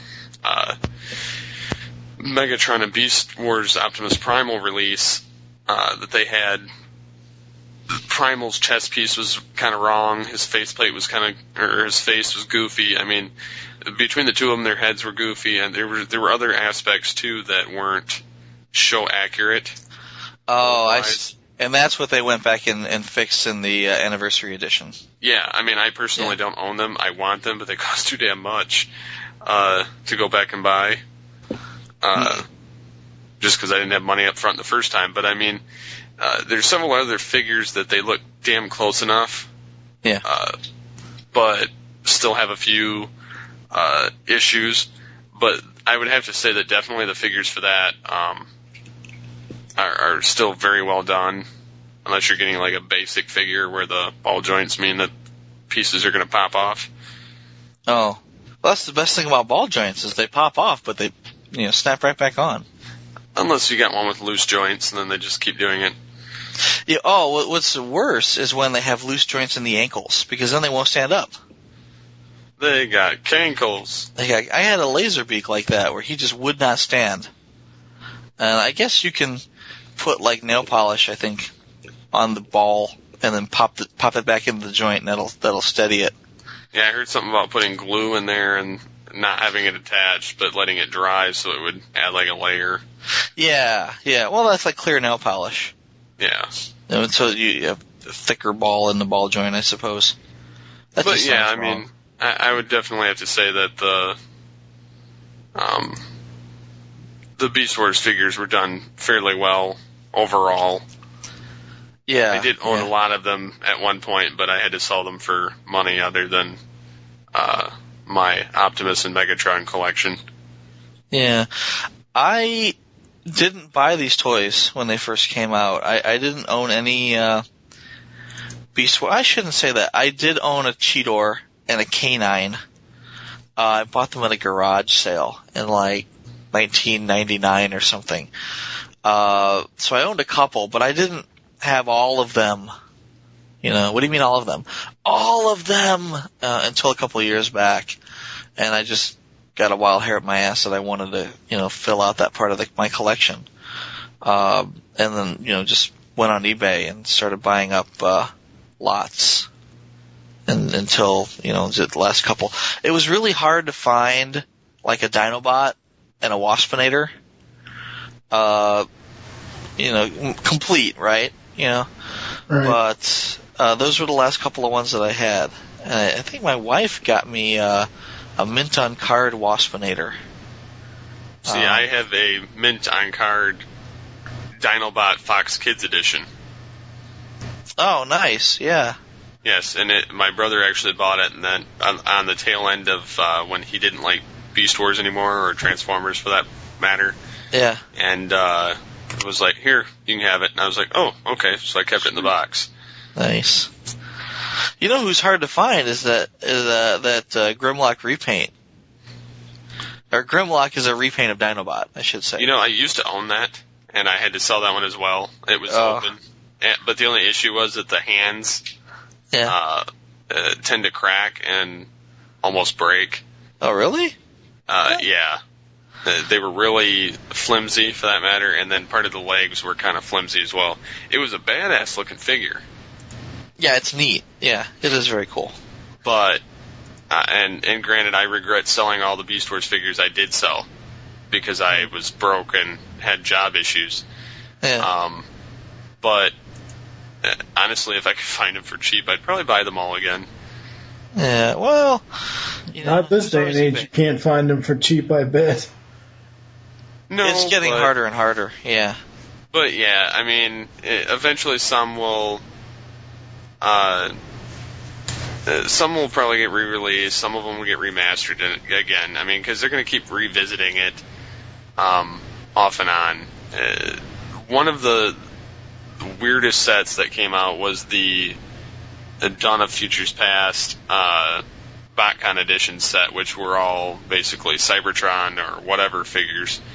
Right. And at the time that those came out, my obsession with Megatron was at an all-time high, and I was looking on eBay constantly for that new Megatron figure. Granted, I didn't have the money at the time either to buy that figure on eBay, which I wish I would have. He was expensive. Yes, because I could have bought him on eBay at the time for between $125 and $180, and it sells for $1,500 on eBay now. You know, I was just looking at my blog post on that, and I think we bought him for $100 at BotCon, and Chrissy turned right around and sold hers. Buy it now, $315. And that was like the day of that it came out. Turned right around and sold it. You know, it's like, whoa, maybe we should have held on to it because now we can get $1,500 for it. But at the time, we were thinking we were really making out, right? Well, because normally they don't go up that high in price. Yeah, the highest, I mean, outside of like the rarest of the rare G1 stuff, like obviously Fort Max, but I mean, the highest of the high Transformers I've ever really seen go really high is like Shatterglass Rodimus and Optimus. But, it's the BotCon toys. No, right, and I know that. I mean, I'm sure there are other toys that probably fetch a higher price, but those are the really high ones that I've seen. Well, it depends on what you consider high. It's like, you know, some of the anything over $25. Oh, okay. Well, there you go. Yeah, like some of the Power Masters, some of those Target Masters, a couple of Headmasters. You know, will run you $75 to $100. Yeah. But It's hard to find now. Nobody bought it back then. As far as some of the Beast Wars toys, I mean, mainly the way I've seen them is like through Balt Matrix's reviews, Spada's reviews, and I like the show accurate ones. The other ones, the repaints, the remolds, whatever, no, just not my cup of tea, I guess. Are we talking like the newer ones, or no, like the mutated head ones and repaints of characters and stuff like that for the original Beast Wars line. Yeah, you know what I really like is I want to say the 10th anniversary repaints out of Japan, which were nicer than the 10th anniversary repaints that came out of Hasbro. Yeah, those were sharp. I'd have to agree with you. Yeah, really nice stuff. I didn't get any of them because they were really expensive up front. After a while, you started to see like Big Bad Toy start clearancing them out and selling them for $15 each. Yeah. But even then, it was like, man, I just can't justify it because how many copies of this mold do I already have? Seriously, it's like the Cheetor. It's like, well, I got one with green eyes, I got one with red eyes, I've got a Tigertron repaint. It's like, I got a Shadow, or the black repaint. Shadow Cat, I don't know what they called that thing. Shadow Panther? Shadow Panther, yeah, I've got that. I got a black repaint. And now I got a 10th anniversary one. Do I really need the Japanese repaint? Because we're just talking overkill here. Just could not justify it.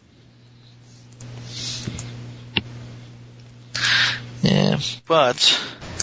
Yeah. What else do we want to say? Well, what else do we want to say about the Beast Wars toys? Not much. I mean, I have one of the Japanese ones that came out. It was a repaint of the polar bear. They called him Barbarian. Oh, okay. Get it? It's like Barbear. He's a bear. Barbarian. Yeah. Bad joke. Yeah, exactly. Really bad joke. Well, it's not a joke. That's what they called it. But it was a Japanese exclusive figure. And there were a few really nice Japanese exclusive figures that came out. One of them was the... I want to say Slapper, but that wasn't his name. The frog. Spitter? Spitter, yeah, it was a Spitter. Not the Transmetal Spitter, but the original Spitter. Yes. In Japan, they did a green one. And I don't think they called him Spitter. They called him something else. Slapper. I forget what they called him, but it was a green frog, and he came with a little mountain playset. And it was like mountain playset Spitter. And from what I understand, he's very rare. Very hard to find. Yeah, so I don't have that one. But there was a couple of European releases that were basically slight redecos. I've got a couple of those. But yeah, that green frog is just hard to find. Someone's got him. So, final thoughts on the Beast Wars toy lines?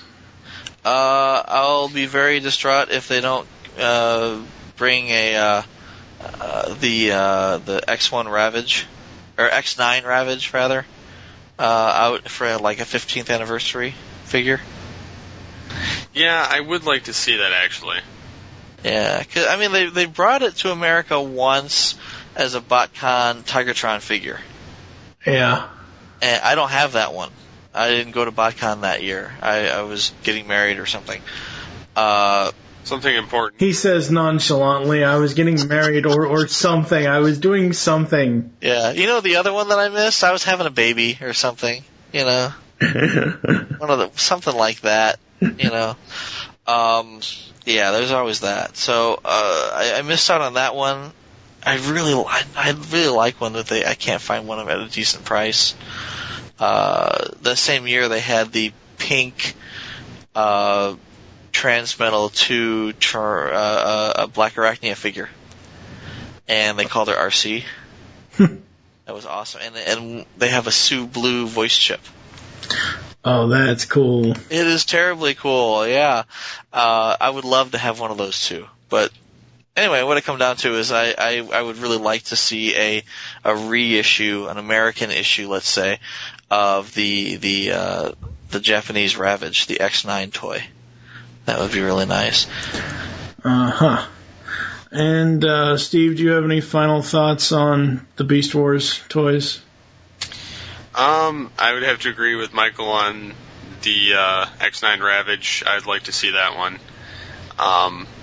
And I'd like to see them do the same treatment they did with the Beast Wars Revisited or Reborn with the classic Beast Wars Optimus Primal Megatron, where they went back and redid it, show accurate, or as much as they could with those physical models. I'd like to see them redo the Megatron and Optimus of Transmetal and Transmetal 2, or their Ascended Transmetal, where they merged with the Generation 1 Sparks. Well, you have that. You have Red Dragon Megatron, and you have Optimal Optimus. But it's no different than the Dinosaur and Ape or Optimus and Megatron from Season 1. They went back and redid them correctly. I'm just saying Optimal has a few issues, as does Transmetal Dragon Megatron. Mm. Yeah, They're subtle, but they're an easy fix, I believe. I would think that with all of the toy technology, design, everything that we have nowadays, they could find a way to go back to Beast Wars and even Beast Machines and make actual cartoon-accurate toys. They probably won't do that, unfortunately. Which kind of sucks, but getting into Beast Machines toys, every single Beast Machine toy I've seen, I don't like. I think the only one that I absolutely liked was I think it's a purple Japanese version of the Silverbolt figure, because he was kind of color accurate to the show. But I want cartoon accurate toys from Beast Machines, damn it. There are a couple. They don't look that great, though. And if you count that giant-ass Cheetor, there's something wrong with you. No, not the giant-ass Cheetor, but like Blast Punch, Optimal, or Blast Punch Optimus Primal. I will give you that one, yes. Okay, yeah, came so out he in was red. pretty good. They came what? It came out in the red line. He came very late in Beast Machines. I don't think it was red, but he came very late. Who else was good? The Rat Trap wasn't an awful likeness in Beast Mode. Robot Mode was so-so. I mean, you could configure him so he had wheels for feet, but you could also configure him so that he had actual legs. I want to say the regular deluxe size Cheetor wasn't bad. That was pretty good. I mean, he's a little too shiny to be cartoon accurate, but he wasn't awful. And then when you get into the Scout or the basic sized Viacons, like the Scout Tankor is just dead on cartoon accurate. Yeah, he's awesome. The Scout sized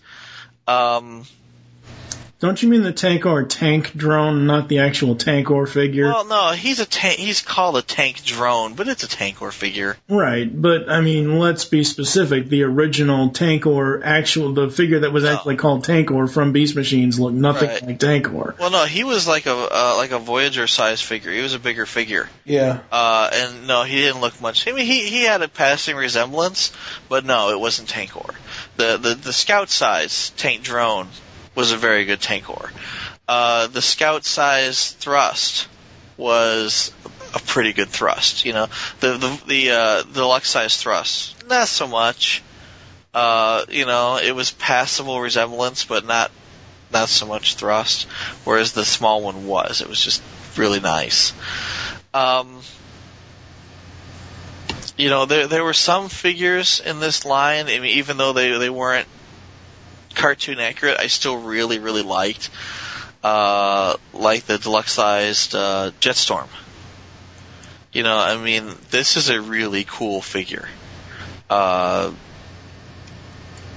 They repainted him, I want to say 3 or 4 times. This figure came out in dark blue first, and, you know, he locks into place really well. He's got 2 firing rockets. He's very well articulated. In jet mode, he's even got the nose cone that goes back and forth. You know, like he's looking around. Yeah. It's a really cool figure. They repainted it in a lighter blue for the drone. So, I mean, he's got drones that look just like him. They repainted him, and I can't remember which line it was now, but they repainted him white and red for a Jetfire. Oh. What line was that, Steve? Red. Was that red? I don't know. I don't see him on my rig shelf. Was it Universe? I want to say so. I'm looking down in my Universe shelf right now. I know they've repainted him purple for Skywarp for the Universe line. And that was pretty awesome.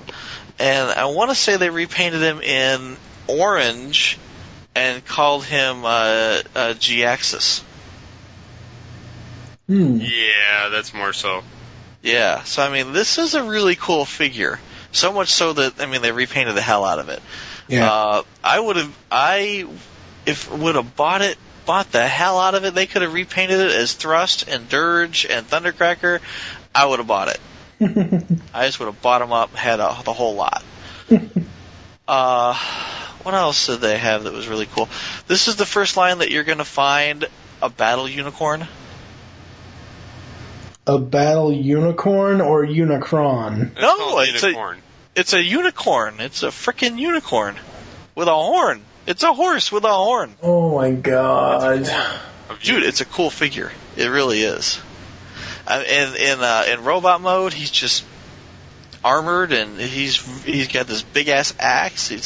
It's a cool figure. It really is. I say again, I would much prefer cartoon accurate toys to fucking unicorns. The unicorn was cool. There's a lot of basic size figures that didn't appear in the cartoon, kind of like Beast Wars, right? That just didn't appear in the cartoon. Right. There's a wolf who is very cool. There's a lion. He's more deluxe size. I forget any of their names. There's a shark, and the shark is really kind of neat. There's a snake. You know, and if you're not familiar with the Japanese ones and you don't know who Korhadra is, then this might be the first snake you've ever seen in the Transformers. There was also a subline of Dinobots that were mostly, well, no, they were all repaints of the Japanese, I want to say Beast Wars Neo figures. But, you know, still, hey, Dinobots, you know. I mean, they didn't have that techno-organic look that they were really striving for with some of the other Maximals. You know, they just look like dinosaurs. But hey. Oh, yeah. So, cool, you know? Yeah, I mean, this was the first time that I'd seen some of these. But it was like, wow, this is really, really cool. And, you know, I forget, what is his name? Magmatron? The Combiner? The Dinobot Combiner? Yeah, they actually turned him into a Predacon. Like, added him to canon as a Predacon. Yeah, that's a cool figure. It's not quite as good as Magma Boss, as far as Combiners go, but it's still kind of a cool figure. Yeah, and then you have to include the Lucas Brothers Unicron.com expansion pack too. Then that had the key to Vector Sigma that you can have when any of the figures hold in their hand. It included Cheetor's scimitars. So he's got these big ass swords in his hand. It had a stand for Black Arachnia, so that she could do like a the Karate Kid crane pose and still be able to stand. They had a stand for Thrust deluxe size thrust, so that, he had feet. It's kind of like Rat Trap, where you could have one wheel under him, or you could split them off and turn those into feet. But if you wanted to pose him with just the wheel, they had a stand that came in that set. So right. that was, not everybody had them. I think they sold them online, but you could pick them up pretty easily at BotCon if you were there. But it was just neat accessories. One more thing too. They had vehicles in this toy line, and not like, it's not like vehicles like, I'm a Transformer. I transform from a vehicle. It was almost like the robot. Action Master line.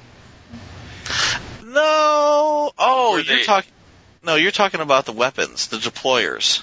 Yes. The deployers were like little animals that transformed not into robots but into weapons. So you could have the bird's name was Chi, and Chi would transform into a crossbow or like a bolo weapon or something like that. Oh no, the armadillo named Dillo turned into a bolo weapon. So it's kind of like a combination Headmaster, Target Master, but in beast form. Yeah, it was literally like a little robot. Not a little robot, I'm sorry, a little animal that would turn into, kind of like a Target Master type of thing. And they sold them, as basic size figures. And then they turned around and sold them again as repaints. And there's 3 of them. But that's not what I was talking about. I was talking about the actual, it's like a car. You've got it's like a big cheetah head that you stand on. And a basic size figure can stand on it. And as it goes forward, the front, there's like claws or arms that come out of the front and they spin. And then there's a gun that comes out of the cheetah's mouth. It's a cheetah head that they drive. It's a cheetah head car that they drive in. Cheetah. Cheetah. And they were called, what did they call Ow. No, it was a car, literally, and there's like a steering column that actually reaches around and grips onto your scout-sized figure and holds him in place while he drives. They had a cheetah head and they had a dragon head for the bad guys, and then they repainted them. So they had a cheetah-colored one, and I think a black cheetah-colored one. And there's the black cheetah, and with silver spots. And then they had a red dragon, and then they had a black and purple dragon. With so it's, they've got like little car. You know how if you've got X-Men and the X-Men or Wolverine's always got a freaking motorcycle he rides around on.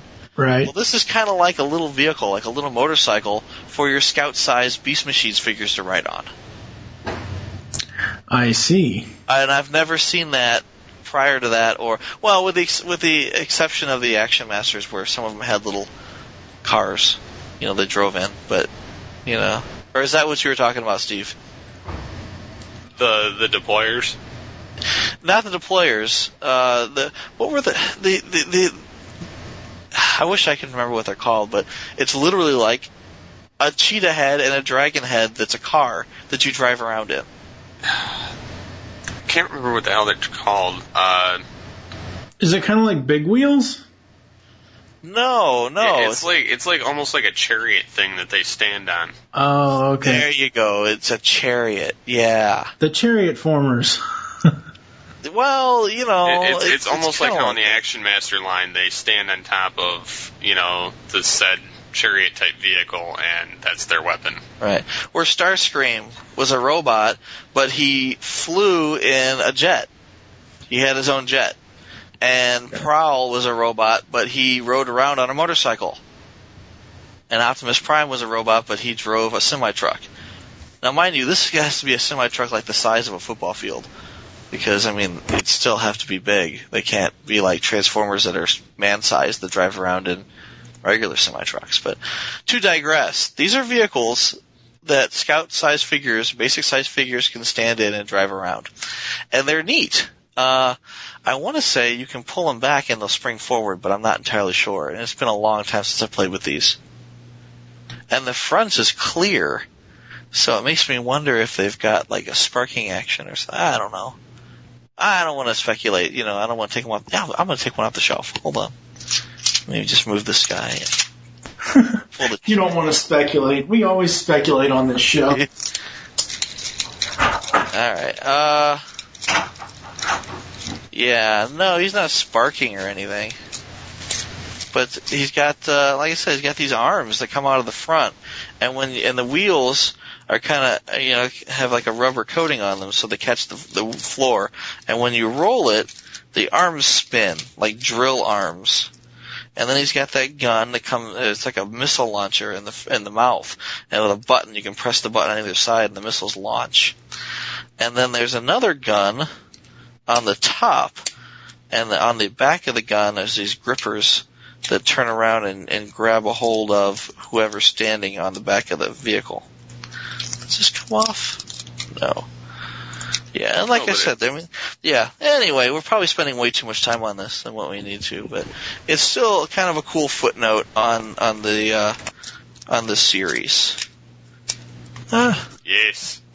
As a bull, I've got to. Goddamn, I don't remember. I think mine and Steve's ultimate goal, and I know this will never happen because Takara will never do it because they only care about what they care about. Okay. We want a cartoon-accurate masterpiece, Beast Machines cloaked Megatron, where the feet aren't hanging out of the fucking bottom. You ask for too much, sir. It's not really that difficult if you think about it. Yeah, when Michael showed me that figure, or I saw a picture of that figure, I'm like, really? Because at first, there was a toy cast where Michael and I were doing something Beast related, and I think it was when he sent me Optimal Optimus, and at first I thought, well, because he said Dragon Megatron, and I'm like, oh, well, Steve already did that on an episode. He goes, no, Beast Machines Dragon Megatron. I'm like, what are you talking about? And then he showed me a picture of it. I'm like, oh, really?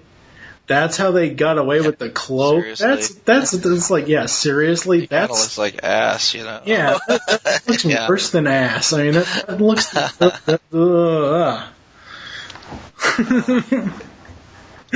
What about you, Steve? You got anything else you want to say about Beast Machines toys? No, other than they should have been a hell of a lot better considering the time frame they were made in. True. Very true. So I think that's going to do it for us. We're going to go to some commercial break here. You're going to hear some ads for some of the other shows, and we'll come back with our final thoughts. Got a pair of belly bombs here with your name right on them. Eat them and wait. I love you. Shut up, bitch. I'm not done. Now, back to the Beast Unleashed podcast. It is time for final thoughts on the Beast era of Transformers. Really, honestly, for me, this is probably the best Transformers cartoon writing for both series, regardless of how you feel about the religious things in Beast Machines or whatever. Overall, the overarching story, the comedy bits, the darkness of Beast Machines, I love it all. There are some episodes in Beast Wars I don't care for, but, all roads lead back to the low road. And it's just great. The only thing I think that possibly might give this a run for its money when it comes to writing is actually Transformers Prime. Yeah, I could see that.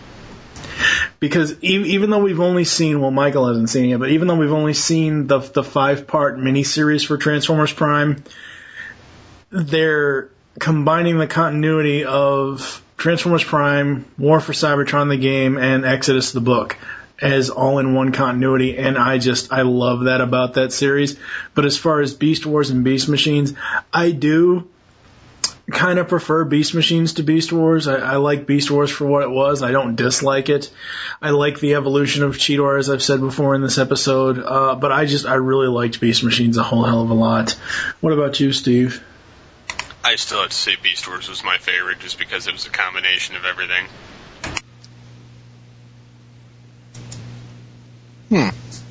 Combination of, what do you mean, everything? Like comedy, action, just everything all together. I mean, it had the best of both worlds in it. It wasn't, It wasn't just a kid's cartoon with people shooting at each other. It was, a little, it had a little bit of everything for everybody. Yeah, and it was just really well written. Plus, it gave you plenty of opportunities for more toys. Right. He had to throw a best of both worlds reference in there, didn't he? Yes, Star Trek. Gotta love it. No, that's not what I was talking about. I was leaning toward Hannah Montana, yeah. Yeah. No, I'm not going to break out into song.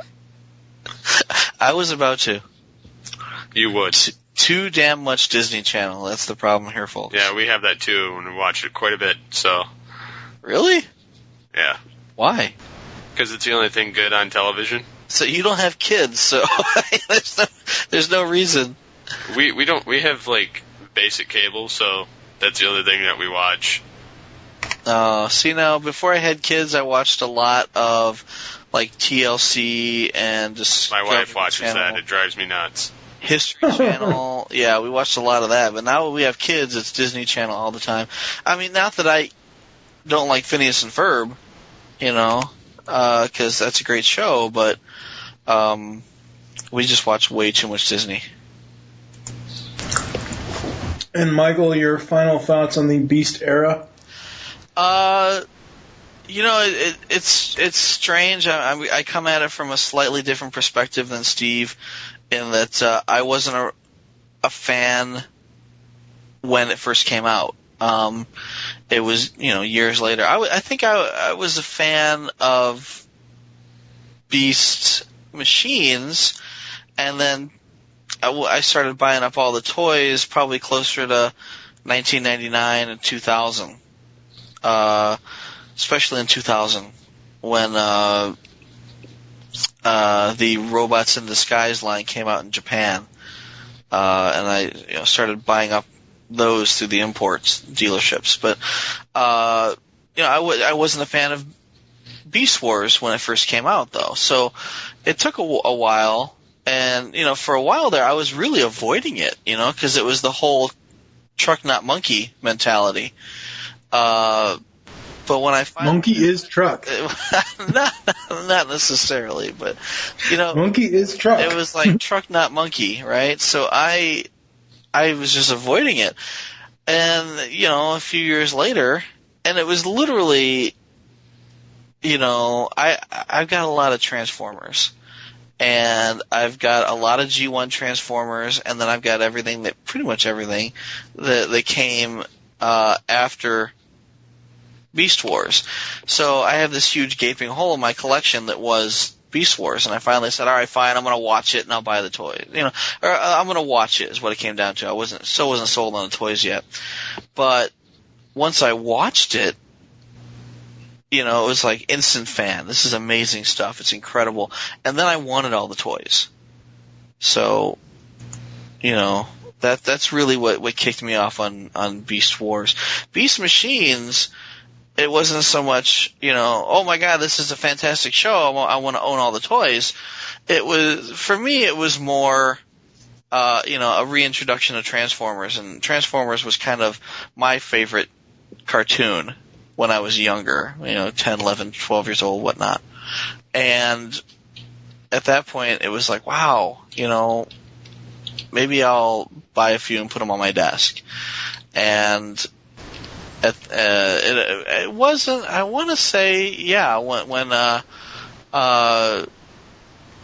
Car Robots came out in Japan, and suddenly you've got, accurate or real life accurate vehicles that turn into robots.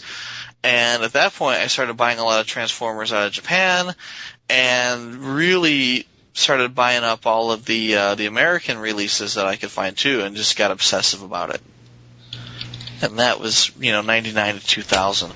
I didn't realize that, I didn't know at the time that all those Japanese toys were going to end up in America anyway, with only slight changes, right? Like the American version has this big ass Autobot logo on the front hood, and in Japan they didn't. Yeah, I mean, I wasn't, like I said, I wasn't a big fan at the time, and I just kind of got the bug later. and found. Yeah, I'm in the same boat actually. Back in 1990s, after I don't count G2. I'm sorry, the toys may be awesome, but that cartoon sucks. Because it's nothing but G1 episodes in a fucking cube. I don't think there was a G2 series. There was a G1 series. Right, I know, but everybody calls that G2, so whatever. Yeah, okay. Yeah. There will be no TFG. There will be no the TFG2 podcast. No, never, because it's going to be nothing but me cursing at that goddamn cube. But for me, I had caught an episode of Beast Wars at 6 o'clock in the morning, right before school, at one of the placements that I was at. It might have been one of the foster homes I was at, I'm not sure. And I caught an episode, and I didn't really catch the whole thing because I had to catch the bus, but I saw, Optimus Primal's robot mode from Season 1, and I was and I heard the voice, and I'm trying to think back. I'm like, wait, that doesn't sound like the. But of course, back then as a kid, I didn't really know that Peter Cullen, it didn't, names of the voice actors didn't register with me as a kid. And I was like, wait, that doesn't sound like the old G1 Optimus, and I just kind of dismissed it, and I never really saw another one until later. And then I didn't even find Beast Machines when it originally aired. I found it much later, and I love both cartoons. I mean, yeah, they've got their flaws, but I mean, if you're just going to watch them for sheer enjoyment, you can watch them for just sheer enjoyment. And as I said before, it's a fluid continuity, even though they're two different series as far as the production people on each series, as far as writers and stuff. It is a fluid continuity, unlike G1, where G1, even though they had 2, 3, 4 parters, you've got, other individual episodes as well. And I absolutely love the Beast era Transformers now. Truck, not monkey, equals monkey is truck. Equals 2 plus 2 equals 4. Silent IQ. I mean, there's still folks out there that are like G1ers. Yeah, and sometimes those folks can be really anal retentive. Well, considering that there's an additional, 15 years of Transformers history going on that they're kind of denying. But, I can understand some people will say, Optimus was better, and it's kind of like, at that point, you're getting into kind of a Kirk-Picard debate. I can see that. Yeah, it's understandable. I mean, I don't want to get into a Kirk-Picard debate, but yeah, we're not getting into a Star Trek debate on this podcast. No. Exactly. But your geek is showing. But yeah,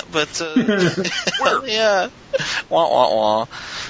But honestly, I'd rather have that debate than to bring in. Unicron trilogy Optimus and say, okay, which one is better? Oh no, we're not. Optimus or Optimus Prime? No. Yeah, it's like, oh. You shall be smited if you do that.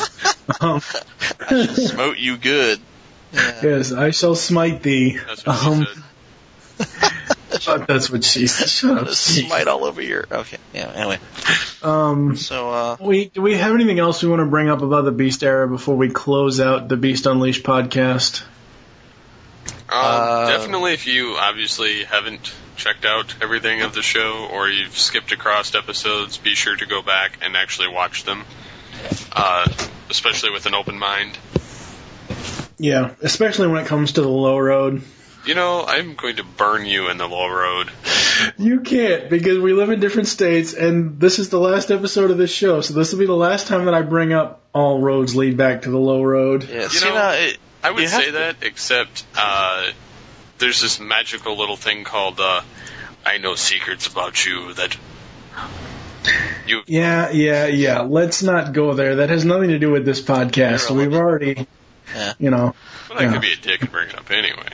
I think that if you've never seen the Beast Wars series and you like Transformers animated, then you should really go back and see Beast Wars, just to see where some of these characters came from, like Black Arachnia, Waspinator. You know, these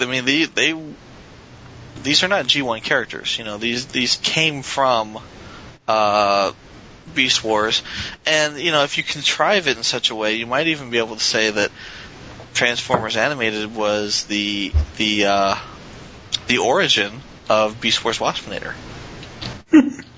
I know Derek Wyatt sees it that way, but I believe he does. I think I read that he had said that at one point.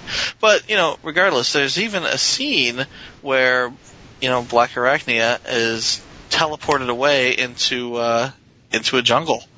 You know, where she sees the various. It's not. I don't want to say she sees Rat Trap and Optimus Primal and Cheetor, but she sees their animal counterparts there in the jungle, and I think she says something like for crying out loud." Yes, you're getting way ahead of yourself. Well, what I'm saying is, if you haven't seen Beast Wars, you're not going to get the joke. And for me, that was like a highlight of the Transformers animated series. It's like, oh my god, what does this mean? What does it mean? You know, it's like a monkey finding an obelisk, you know, and beating it with a stick and saying, what does this mean? Why is this here? And not being able to understand it for millennia, you know, and then for some reason drawn to Europa. Okay, yeah. Alright, so really quick before I go to the outro, Beast Wars on a scale from 1 to 10, Michael, what do you give the series? Oh, what's my context? Out of all 1 to 10. Transformers lore? No, just Beast Wars itself, overall 1 to 10. What do you rate it? I would so give it a 10. I would crank that fucker up to 11. Okay, Steve? 12. Oh, you just had to go there. 22 for me. 22. You know what? I'm just going to say 100 out of 100. And Beast Machines, Michael.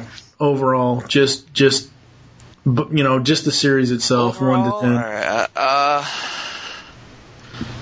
right. He's struggling, folks. I know. I want to give it better than a 6, but I can't. Out of 10? Steve? Yeah. I think 6. 6.5. Out of 10, I'll give it a 9. I agree, 9. So thank you for joining us here on the Beast Unleashed podcast for the last time. There are several ways to get in contact with us or leave feedback for the show. Visit the website, geekcastradio.com. Join the forums, PredicateEmpire.com/Nexus. Yes, those forums are kind of dead right now. But they're coming back. Oh, okay, good. Leave the show's feedback in iTunes. Please do this. I want to note about any iTunes feedback that is left after we publish episode 30. We will address it in All Things Transformers. As far as if anyone leaves us iTunes reviews. Yes, for Beast it will be covered in All Things Transformers. Also, we'll be covering the new Transformers show, Transformers Prime.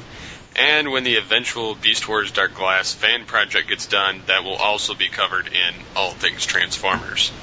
Yes. Follow us on Twitter. The show name there is Beast Unleashed. Mine is TFG and Mike. Steve, what is your Twitter? SCP-21. Michael? I am PecanCT Michael. Become a fan on Facebook. Facebook.com/GeekCast Radio Network. Call the voicemail line. Tell us the show you're leaving the message for and your name. 502-526-5821. Again, any voicemails left for Beast Unleashed after this episode airs, because we're pretty much putting this out December 12th, 2010, those will be played on All Things Transformers as well. And we will respond in kind on that show. So we hope you enjoyed this final episode of the Beast Unleashed podcast. For now, I am TFG1 Mike with Michael Wilson. Steve Megatron Phillips. Thank you for listening, and remember to unleash the beast in you.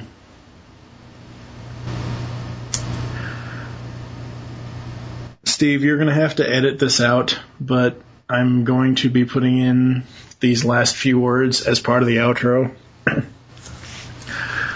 My name is TFG and Mike, and I send this message out to Scott McNeil or any of his agents. We would still like to interview you, Mr. McNeil, for our podcast dedicated to Beast Wars and Beast Machines. Oh yeah, in summer 2011, everyone will be getting Tapped. Transformation Animation Podcast coming soon, reuniting the hosts TFG and Mike, Steve Megatron, and Pecan Court Michael, where we will be reviewing all 39 episodes of Transformers Animated plus the toys. Megatron closed the show.